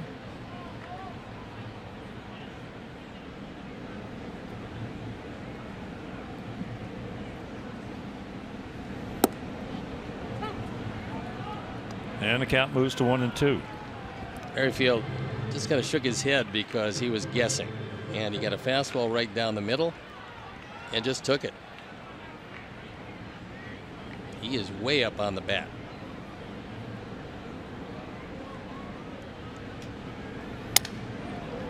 ate him up. And the finale of this 4-game series tomorrow, Derek Holland for us against Ian Kennedy for them in that game right here on CSN Chicago. And after the game tomorrow, off to Camden Yards. Kennedy off to a good start, although he hasn't won a game. He's 0-2, but his ERA at 2.30 is one of the best on the ball clubs. And there is no doubt Derek Holland off to a great start. He's 2-2, but his ERA at 2.17, so should be a very good pitching matchup tomorrow afternoon for the finale.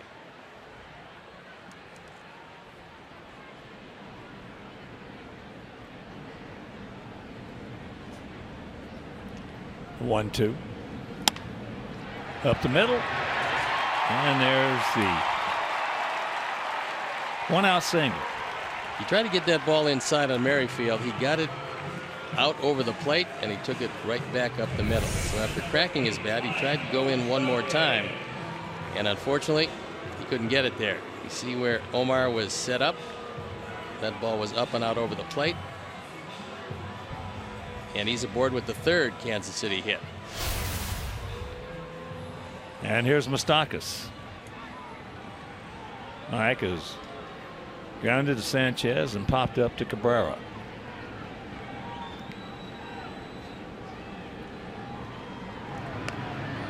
In that Orioles series, we're going to run Gonzalez, Covey, and Quintana out there. They're going to run Wade Miley, Dylan Bundy, and to be announced against us.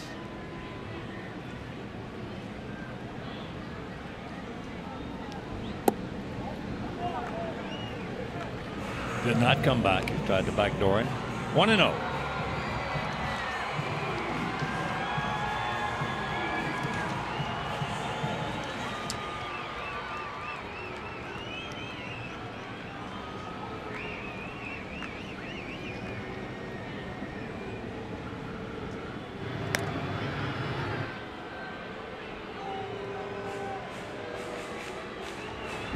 Dan Jennings in the pen.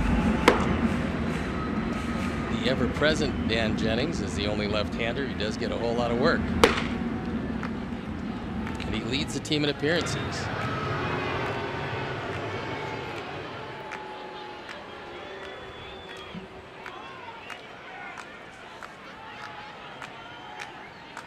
Merrifield 1 for 1 in stolen bases.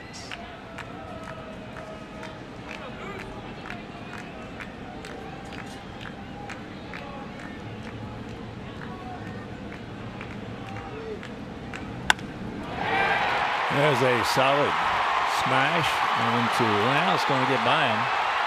So here comes Merrifield. He's going to score. And it's 1-0 Royals.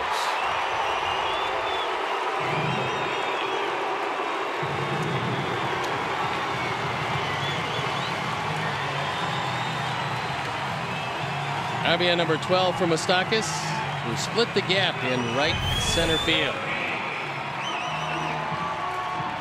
Gets the daylights out of this one and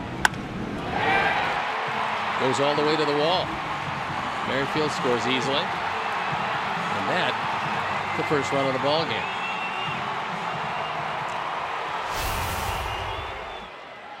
That'll bring up Kane. He is 1 for 2.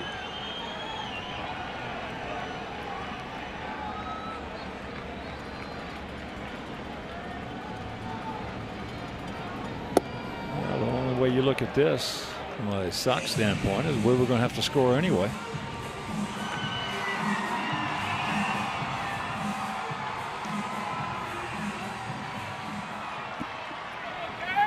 Well, there's no doubt that Jennings is getting ready for Hosmer.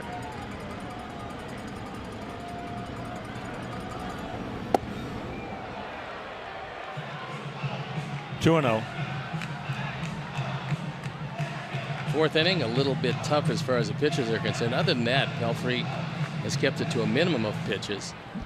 But because he hasn't gone this far in any ball game, it could very well be that the stuff isn't quite as sharp now.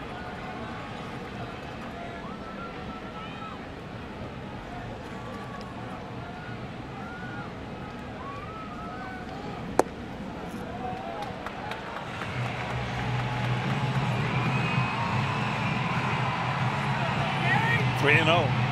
And with Ned Yost knowing that most likely it's going to be Jennings to face Hosmer, he probably will be turning Kane loose on the 3-0 pitch. Outfield straight up, Bobby. Short and right.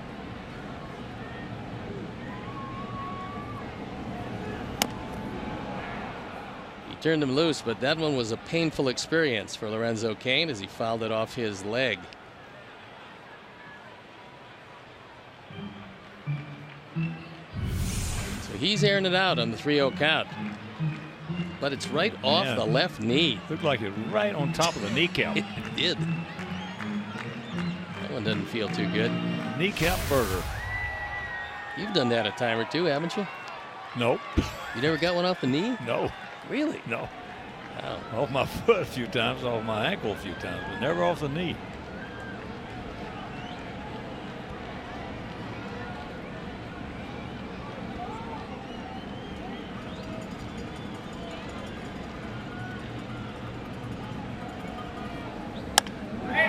And that's trouble.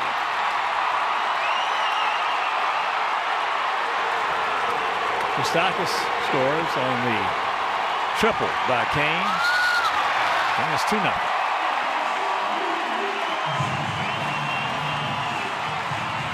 Consecutive single, double, and triple, and I don't believe Mike's going to be around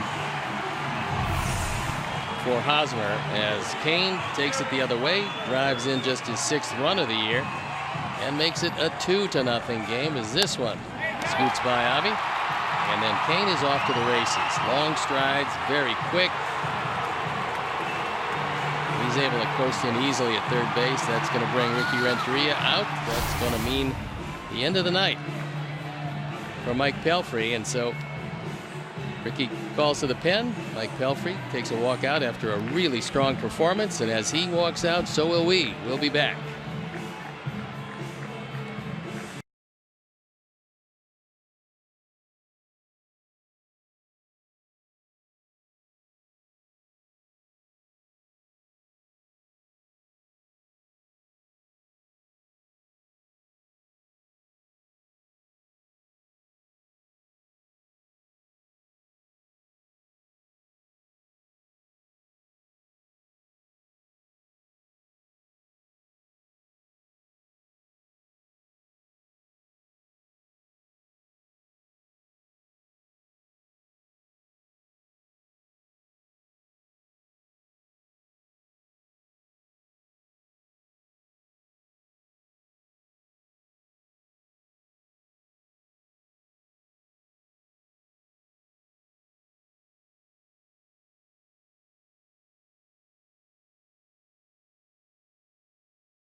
WhiteSox.com blacklist. Get the latest breaking news, see the latest video features, enjoy special ticket offers, and much, much more. So visit WhiteSox.com/blacklist to register today. Our Hyundai call to the pen is Dan Jennings. He inherits Lorenzo Cain at third base. Only one out. He's 2-0 this year, on for the 13th time. His ERA a minuscule .93. You're looking at some very impressive numbers. The infield is going to have to come in at all 4 positions. Mike Pelfrey did a really good job before running into a bit of a buzzsaw here in the 6th. He leaves trailing 2-0. Here's Hosmer. He is 1 for 1, a single and a walk. He is 3 for 16 lifetime off Jennings.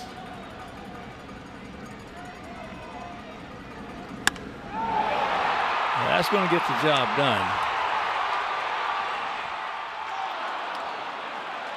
Nice play. Nice play by Leary. Meanwhile, it's 3-0.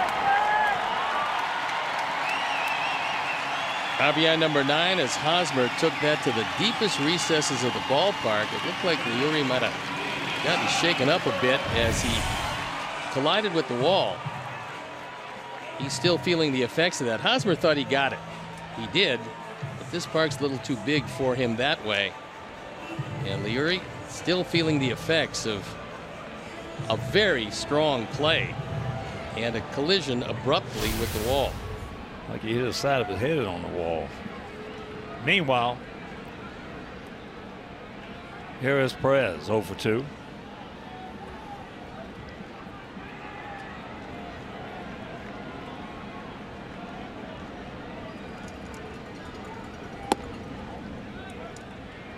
Takes ball 1.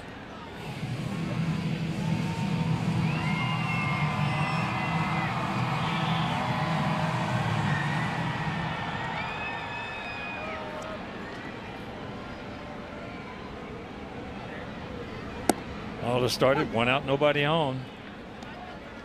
Missed a little bit with that fastball out over the plate. He was trying to get in on Merrifield. Hit the single back through the middle. Moustakas with a bullet double in the gap. Triple by Kane, sacrifice fly by Hosmer.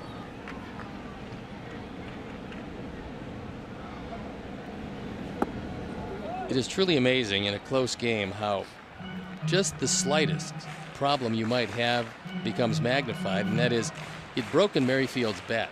We're talking about, in this case, Pelfrey broke his bat, got a new one, tried to get inside again, got it out over the plate, and that started the 3 runs that Kansas City is enjoying right now.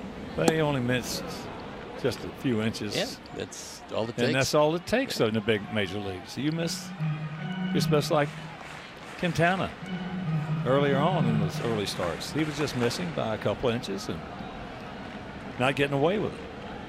That's how tough it is to pitch in the major leagues. And on the other side of that page, when he's hitting the spots, that's how tough it is to hit in the major leagues. Nice play by Todd. But a crooked number goes up on that board. We'll go to the 7th, trailing 3-0.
Mobile app for live White Sox baseball. You can stay connected with a fully customizable experience. Get White Sox home screen icons and app features, as well as game day, live game, video highlights, radio broadcasts, statcast, news, and more. Download MLB.com at bat today. Peter Moylan coming in the ball game on for the 16th time. So when you talk about busy men, very few guys are as busy as he is. ERA up over 5. There you look at the numbers. Control's been pretty good. He's very tough on the right-handers at 235. Left-handers have torched him to the tune of 375.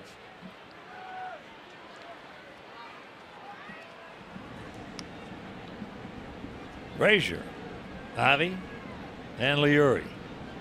Todd. Looks at ball one. Carter's going out to right, and the comebacker to Carnes.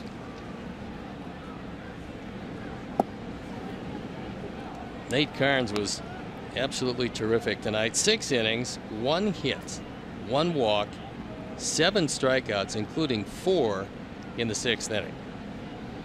And our Mike Pelfrey was terrific for 5. He was very good.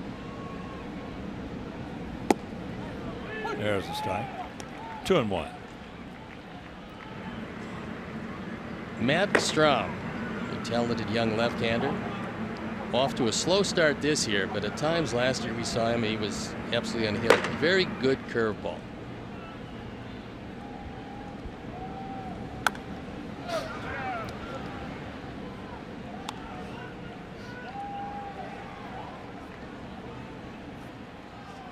Trying to keep that hitting streak alive.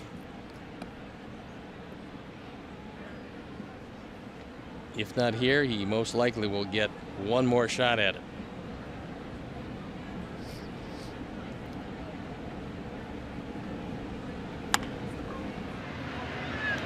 Escobar right over the top of that gun. He's got one. 1 out.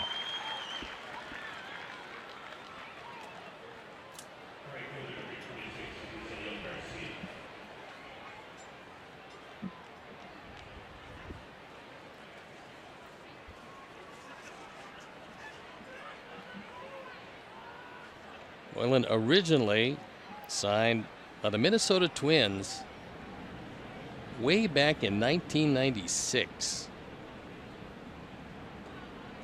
Pitched for Australia twice in the World Baseball Classic.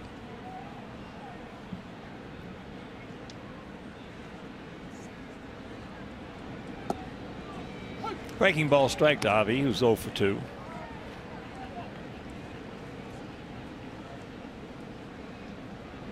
Outfield playing straight away. No shift at all. It's rare when you see that.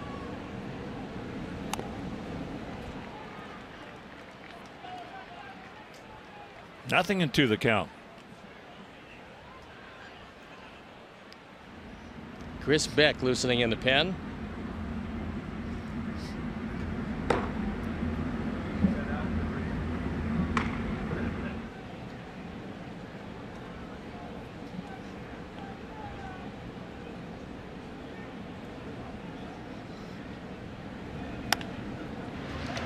That's a fair ball. Look at the play. Well, that's just an outstanding effort, especially when you factor in the speed of Avi going down the line. Moustakas diving into foul territory with enough arm to get up, the quickness to get it across, and the accuracy to make sure that he's out at first. Big effort by Moustakas. Well, he is a terrific third baseman, as we talked about earlier. That's a major league play right there. And beats him by a half step at first.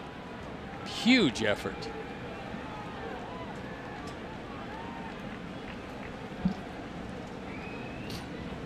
Here's Liuri. Twice he has gone out to Escobar at short.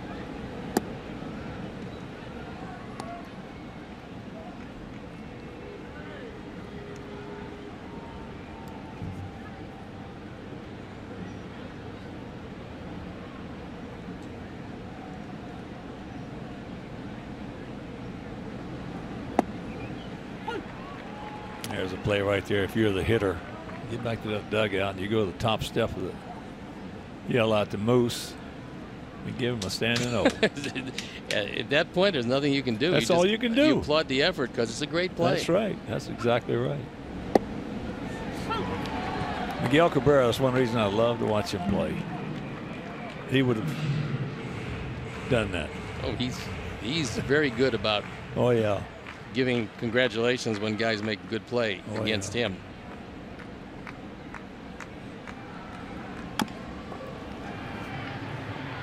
Right to the bag it takes him. 7th inning stretch, not good.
That's up-to-the-minute scores and standings right on your television. Change the way you experience sports with Xfinity X1. I've occasionally talked into my remote control, but didn't seem to want to answer me. Now you get an answer. How about that? Sounds like a plan.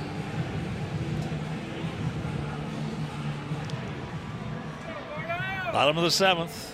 Gordon, Bonifacio, and Moss. Scheduled hitters. Alex 0 for 2.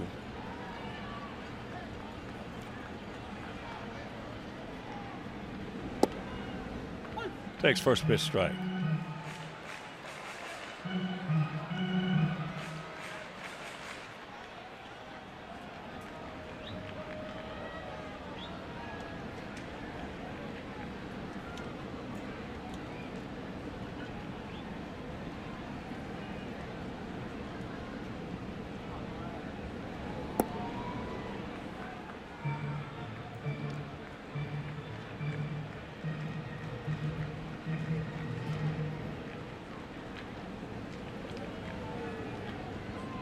Three, 5, and 1 for them.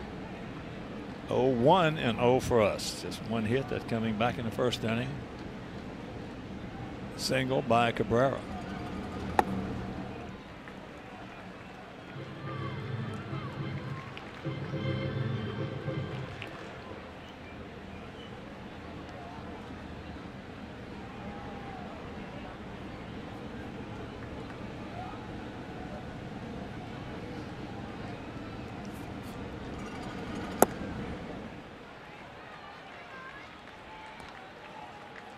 Three and 1.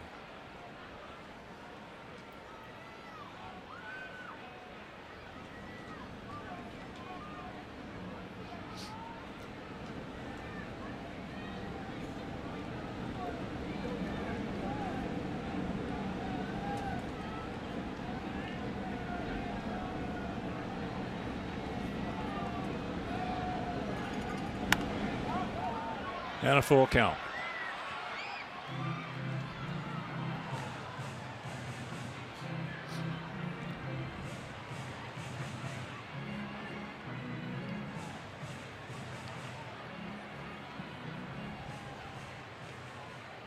Once again, a reminder, tomorrow make your plans to be with us. Derek Holland against Ian Kennedy in that game right here on CSN Chicago. Payoff pitch.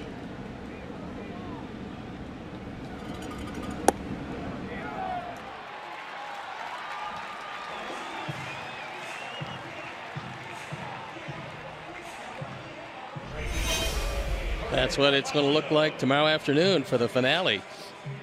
Both pitchers off to terrific starts. Kennedy has not won yet, but doesn't diminish. A 2.30 ERA in the 5 starts. Opponent's batting average just 159. Very respectable 2.04 for Derek Holland. So here's Bonifacio. He's 0 for 2.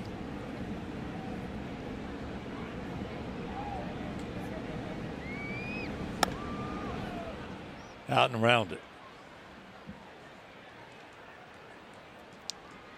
Jorge hit a little looper.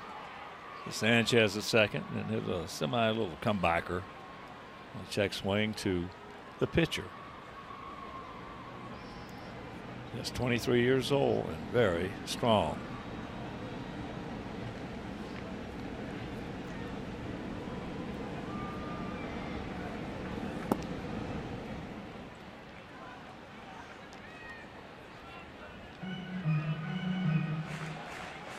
Not quite sure where they want to play Bonifacio, but for the moment, he's playing right field. Got a good enough arm certainly to play there. He's got enough speed to play just about anywhere.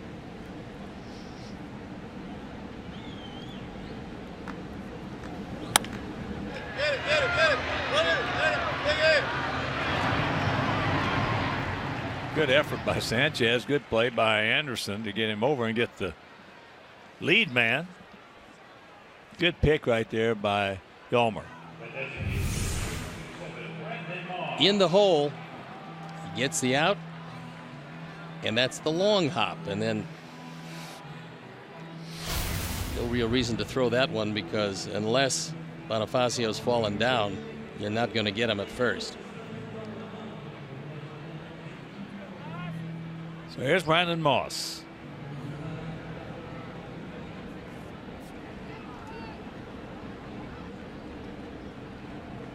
Keep the ball up on Moss, you've got no problems.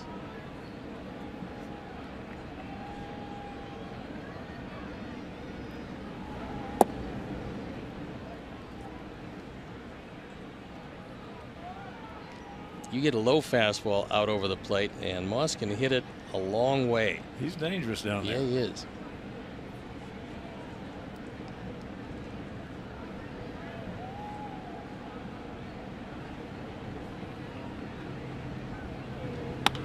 And there's a base hit. The ball was up a little bit, and he's still able to get some good wood on it.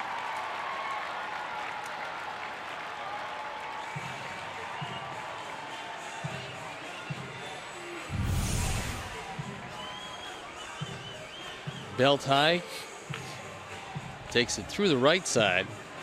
The shift was on, but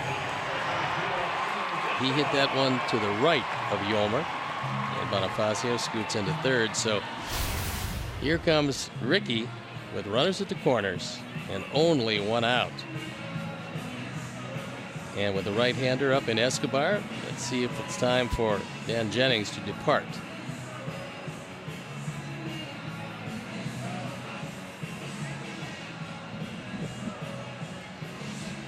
The way he's talking to him, you would think that he wants him to stay in the game, and one of the things he's talking to him about is the possibility of a bunt from Escobar.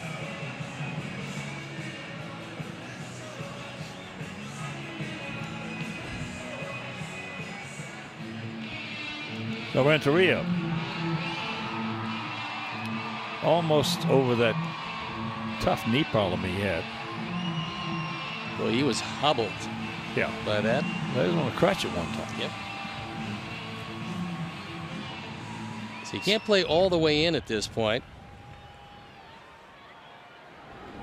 Infield about halfway, looking for two. Escobar is going out deep to left center and grounded to third. Frazier made a good play on it.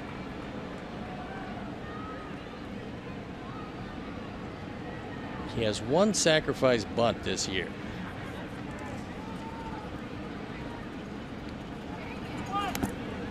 And that was really the good play to make. The push bunt to the right side is perfect. You move up a runner, you score a runner, but he couldn't put it in play. 0-1 and a 3-0 Royal lead here in their half of the 7th inning. Third of this 4-game set. We split the first two. They won the opener 6-1 behind Vargas, and last night Quintana was just sensational. We won that ball game 6-0.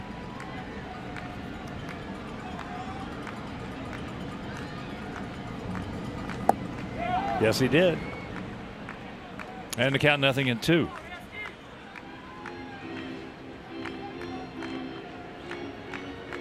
So the Sox, who for the last 5 years had a tough time here and at home against the Royals. This year we played them 5 times coming into the night, and we have won 4 of those 5.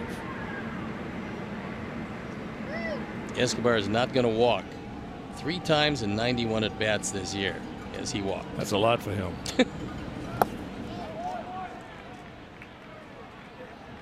That's low, and Omar keeps it in front of him.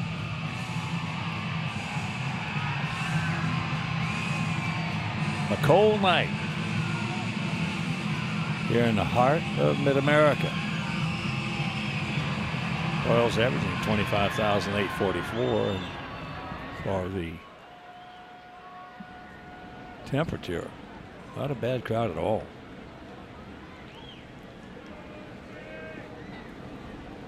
Outfielders short, especially Avi and Wright. Avi lately has really been moving around out there, probably just about as much as any right fielder you'll see, and he has not been afraid to play short on certain guys. He'll tell you his confidence is growing and growing. Well, and justifiably so. He believes he's moving a lot better this year than he has in any year past. He's right. Oh, he's made some terrific plays out there. Every now and then you get burned, but that's okay. And that's by tied down the left field line. It's 4-0 on the double by Escobar.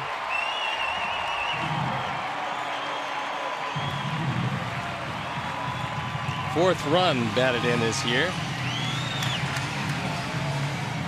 Mercedes got out in front of that. It's going to be the last pitch Dan is going to throw as he takes it down the line past the diving Todd Frazier. Well, he didn't kill it, but he got it just enough of it. His tie was in. And he'll pick up his 6th two-bagger. He departs.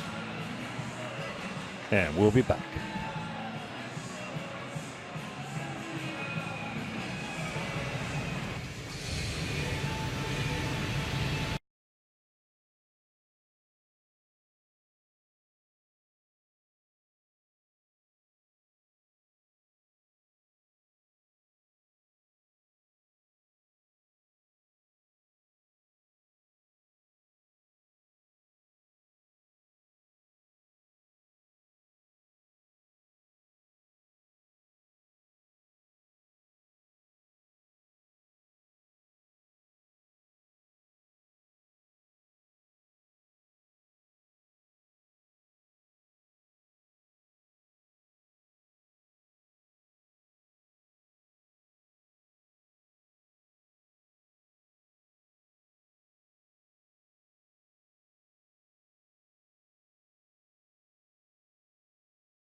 Once-in-a-lifetime experiences, from Chicago White Sox games to amazing concerts and shows you don't want to miss out.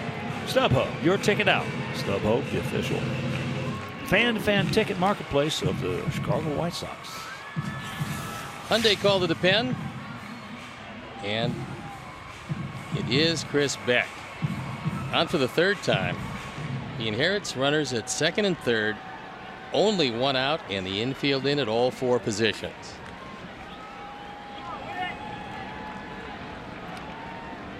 Here's Merrifield with. Started off that 3-run 6th.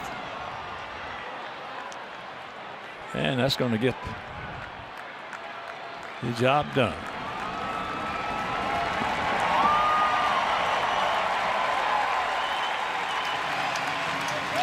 RBI number 4 for Merrifield. And that's a 5-0 ball game.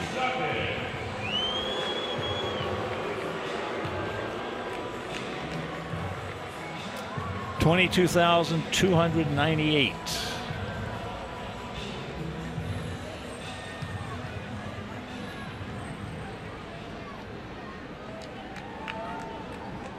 As here is Moustakas. 1 for 3, a double, RBI, and a run scored.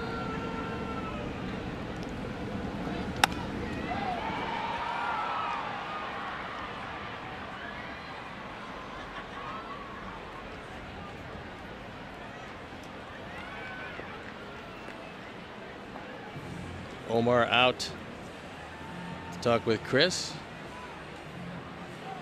What he wants to do with Moustakas, who last time up looked like he might have been off the plate just a bit more than he was in the earlier at bats. He's pretty much in the same spot now against Beck.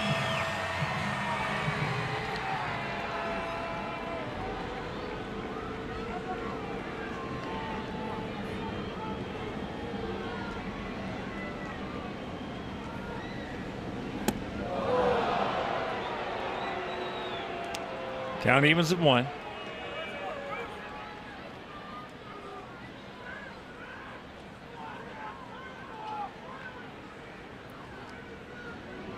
Just joining us, Orioles 3 in the 6th, 2 so far here in the 7th.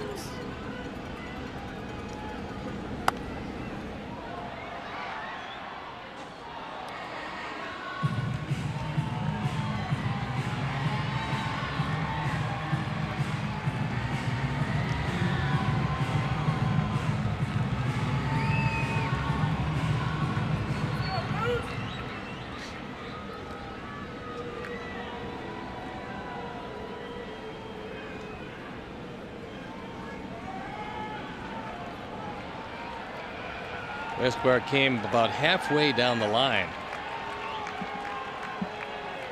With Frazier playing pretty much a straight up shortstop, he knows he's got all kinds of room to get a lead, and looked like he was thinking about stealing home.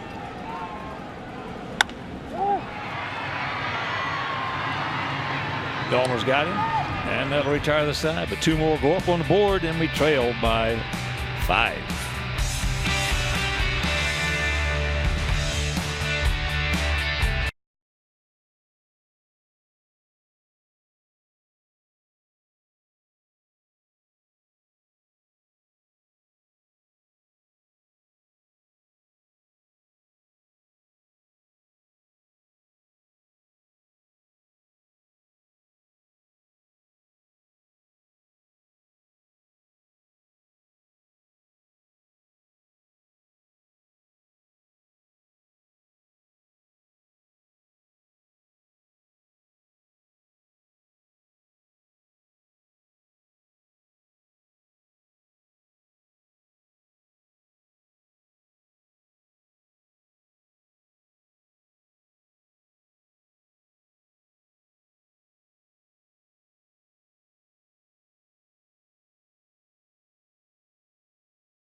Lending.com. eClick is located in Chicagoland and is rated A+ by the Better Business Bureau. eClick Lending, boom, your mortgage just happened. A new pitcher coming in the ball game. It is Matt Strom. Off to a slow start this year. Last year he just had a brilliant first season. 0-2 ERA 11.81. He's on for the 8th time. Last year, close to unhittable. 1.23 ERA in 21 appearances and a 2-2 record. Great curveball. Last year it was on all the time. Well, he's 25 years old. He looks, just to the eye, like he's taller than he is. He is 6'3", 200 pounds, but he looks from up here like he's 6'4", 6'5". Out of West Fargo, North Dakota. There's the strike, and the count evens.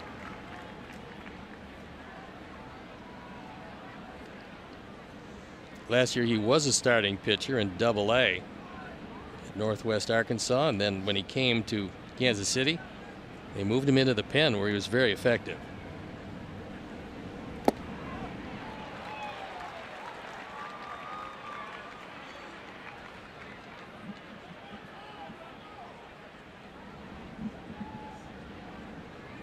Normally, if he gets you to 2 strikes on a lefty-lefty situation, uses that curveball, it's usually game over. Let's see what happens here. That time he missed way wide. Good idea. Well, he still had, I tell you what, he threw it hard and he still had a lot of break on it. Oh yeah, it's one of the better ones around.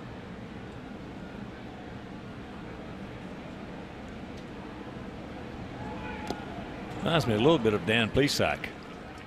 A lot of motion out there.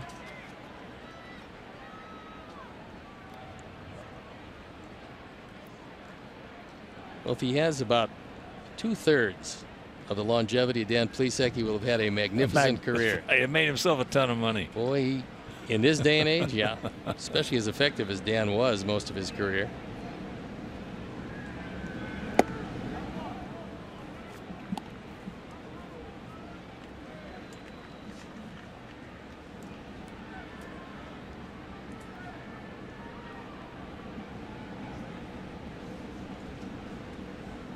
Here's the payoff pitch.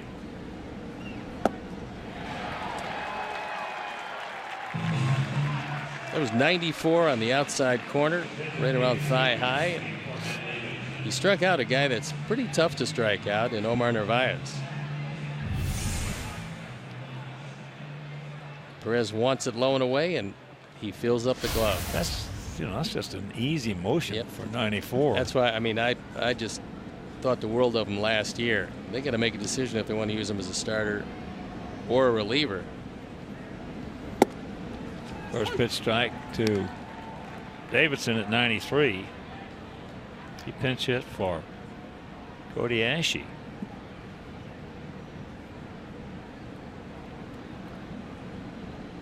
Strom originally drafted in the 22nd round by the Royals. He decided to sign. He was committed to go to Nebraska, but felt he wanted to start his professional career. And that he did.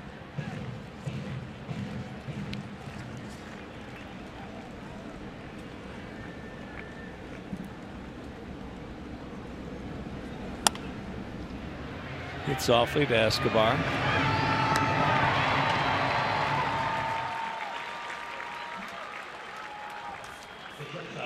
If you're just joining us, our guys just couldn't get anything going offensively tonight, mainly because of Nate Carnes, who had a lot to do with that.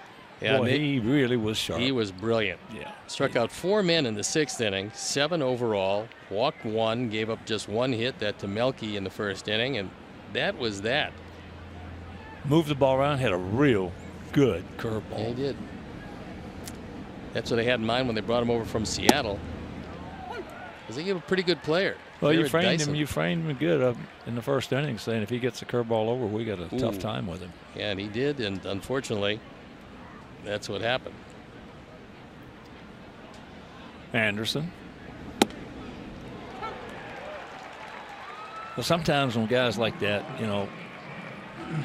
as a hitter, either before in the hitters meeting or going over it with the hitting coach or whatever, you got to make up your mind.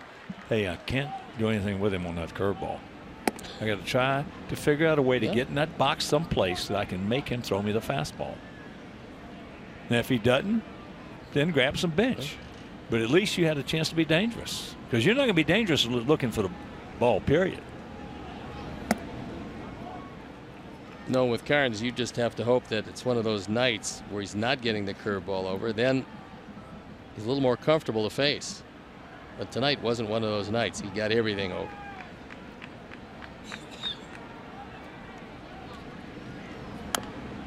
Yep, that scoreboard will tell you everything you got to know as a player and a fan about a game. And if you look at that scoreboard right now, that'll tell you that Carnes was getting everything over.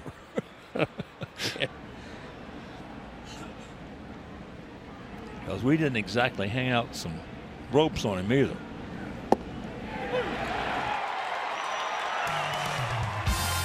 One, two, three, inning, go to the bottom of the 8th, trailing by a fistful.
All right, our Chuck, thank you.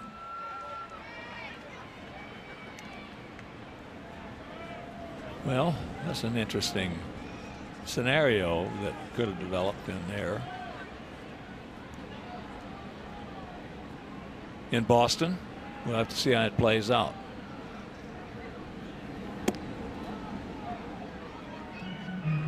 Kane leading off.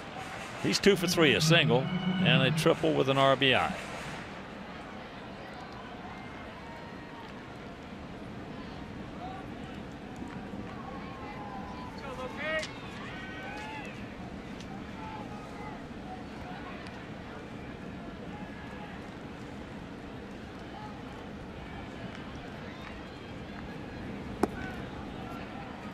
Two 2-0 the count. And just checking over some scores for you. Minnesota leading Oakland 7-3, bottom of the 7th at Target Field. That's whopping. The Braves down in Atlanta 16-5. That's on the top of the 8th.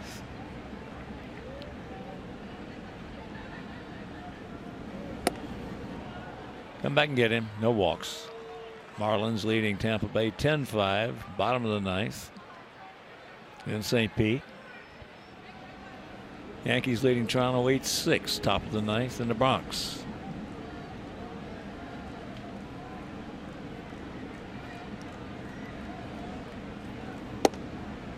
There's one. Come back and get him. Milwaukee at St. Louis postponed earlier. Cincinnati beat Pittsburgh 7-2. In Cincinnati.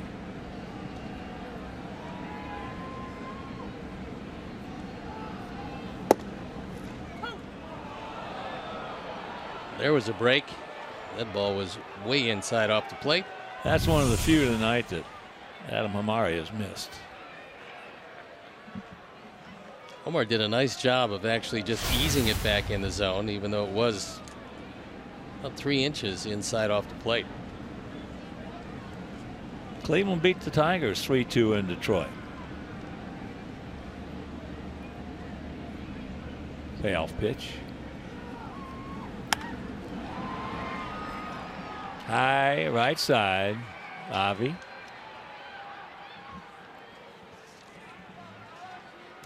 Sox are back on CSN tomorrow afternoon to wrap up the series against these Royals.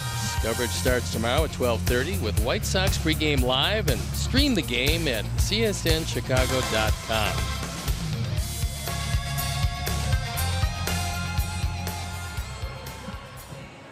So here's Hosmer.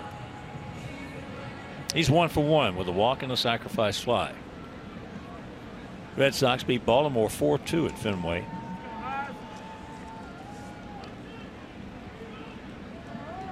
Washington beat the D-backs 2-1 in D.C.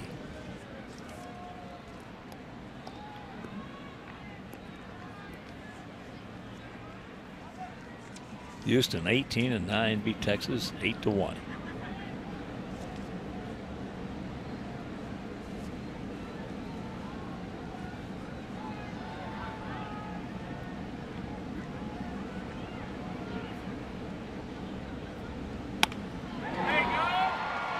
Just muscles that one through for the base hit.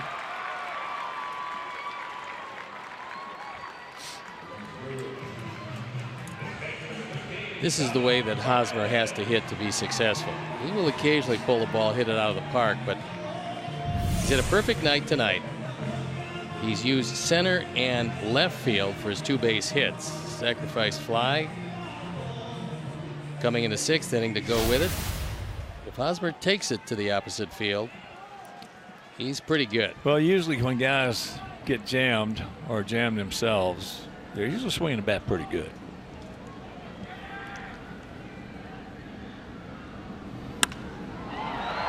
Pokes that one deep into right field. But Avi is there. So Perez now 0 for 4. That's an old saying. Show me a guy can't be jammed and I'll show you a bad hitter. Only the adjective they used was not bad.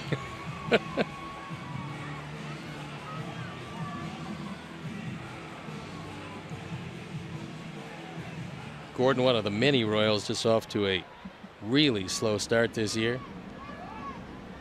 Well, they're only hitting .211 as a club. Yeah, I mean, and run scoring last in the major leagues heading into tonight. For them, 5's a bonanza.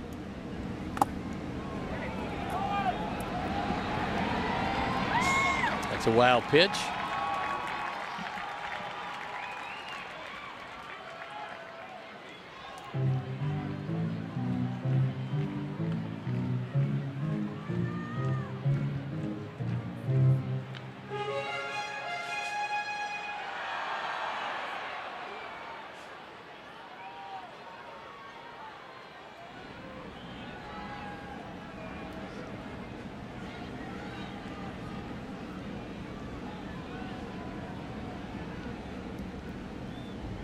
One-0 pitch to Gordon. And it's 2-0.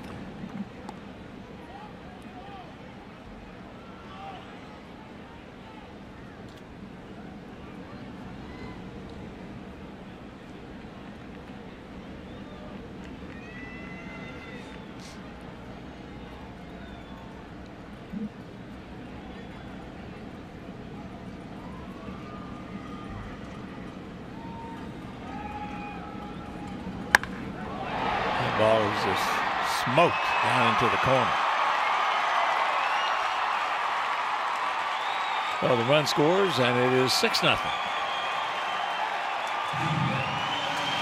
Gordon got out in front of a high fastball.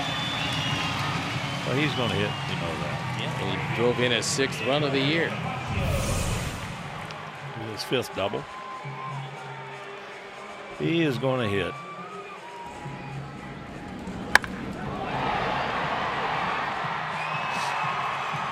But old saying in baseball, you're never as good as you look when you're winning or as bad as you look when you're losing. And that is so true most of the time. Bonifacio 0 for 3.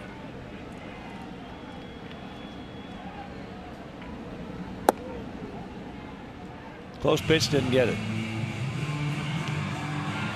And that Houston 8-1 lead in 7th inning over the Rangers. Correa's 4 for 4 with a homer. Brian McCann is homer.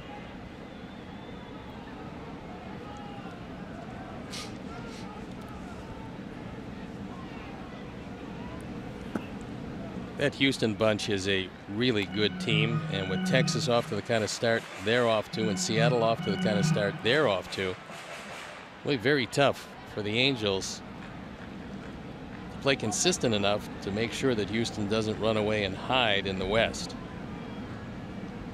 Well, certainly adding Brian McCann helped him. Can't get that one. Also, that kid Bregman. Supposed to be something. Oh, he's a good one. #1 draft pick out of LSU. You got Springer, Reddick, Altuve, Correa, McCann, Bregman, and Dallas Keuchel off to an unbelievable start this year. 2-2. Right here, 6-9-1 for them. 0-1 and 0 for us. One hit coming in the first inning. If you're just joining us, a line drive single in the left field by Correa.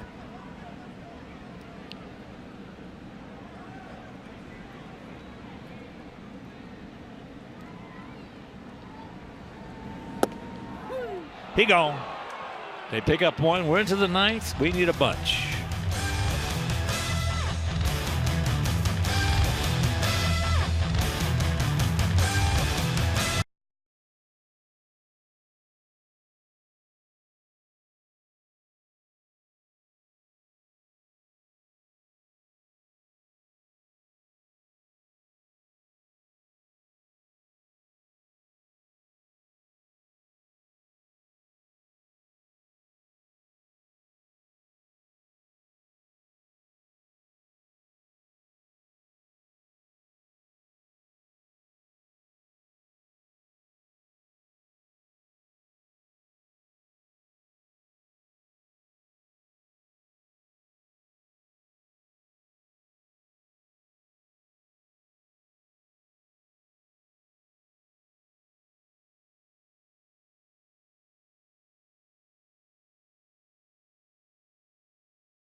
Yolmer Sanchez will lead it off. He'll be followed by Cabrera and Abreu.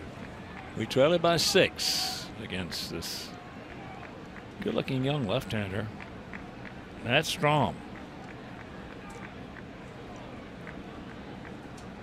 Yolmer 0 for 3 tonight. Takes first pitch strike.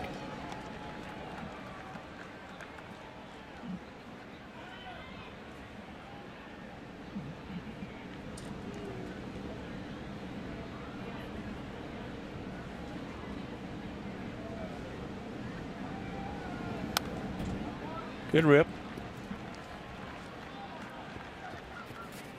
Strom is now changing speeds on his fastball, which is very unusual for a young pitcher, especially a young left-hander. Homer wants something to help with the grip. It's a pine tar stick.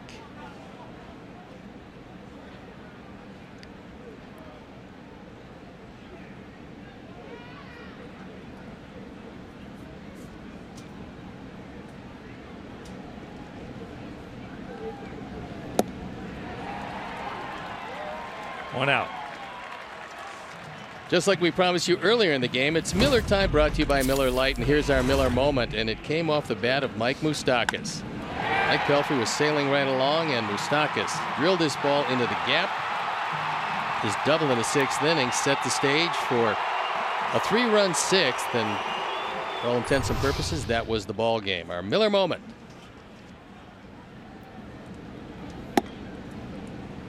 Cabrera takes ball 1.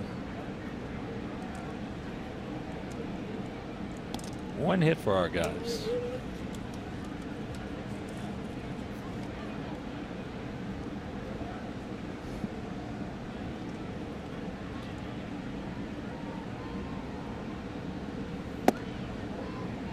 Two and 0 the count.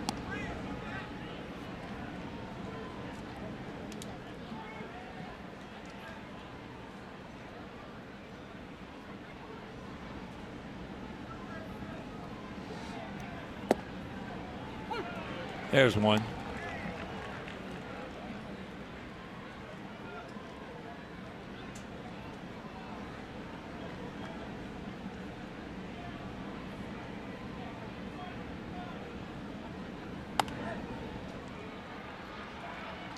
And 2 and 2 the count.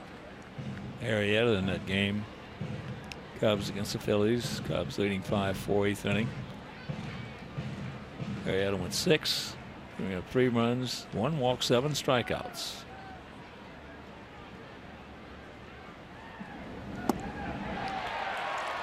That's 4 strikeouts in an inning and 2/3 for this Strom kid.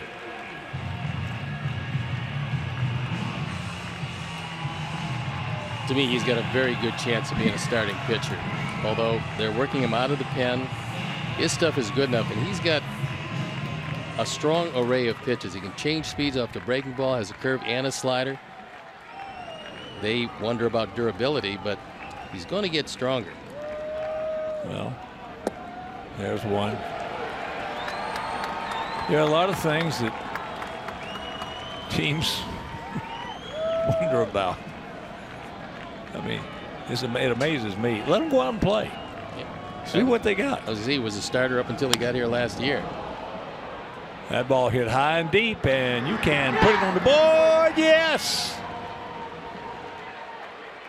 Number 3 for Abreu, and we won't get shut out. It's a 6-1 ball game. 3 and 12 on the power numbers. And that just the second hit as Jose takes him deep. Our Ford home run replay. He got a hold of a curveball. This one didn't do a whole lot, and he just reached down, took it into the bullpen. So here's tied. Well, the big thing here, you're trailing by 6 up until that home run. You don't want to, you just hate as a team and as a hitter, you hate to get shut out. You don't want to get shut out. I don't know, it's just something about it.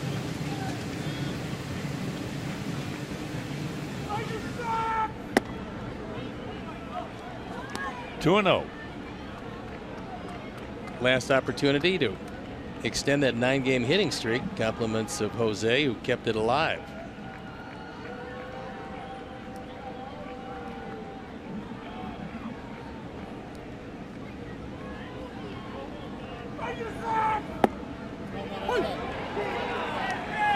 There's one.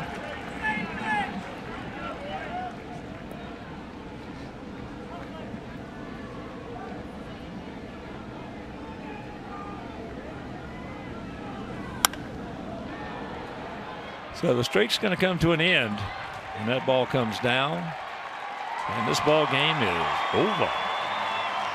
So we get on the board, but if there's one bright spot in the game for us tonight, it was first 5 innings for Mike Pelfrey. I thought he was terrific. He just ran into a guy that wasn't going to give you anything, and Nate Carnes was a little bit better. Mike Pelfrey for 5 was good. Tired a bit in the 6th, and the final game of the series tomorrow. Get your rest. It's an early one. All right. So for my partner, Steve Stone, our Hall of Fame director, Jim Angio, our producer, Keon Dolashahi, our associate producer, Dave Ross, the executive producer, Jim Corno Jr., very fine technical manager, Mark Harper. Also for Sherry, for Janice, for Jeff, Rich down in the truck. This is a Hawk. So long, everybody. Coming up next, the Subaru Postgame Live. You've been watching Chicago White Sox baseball on CSN Chicago.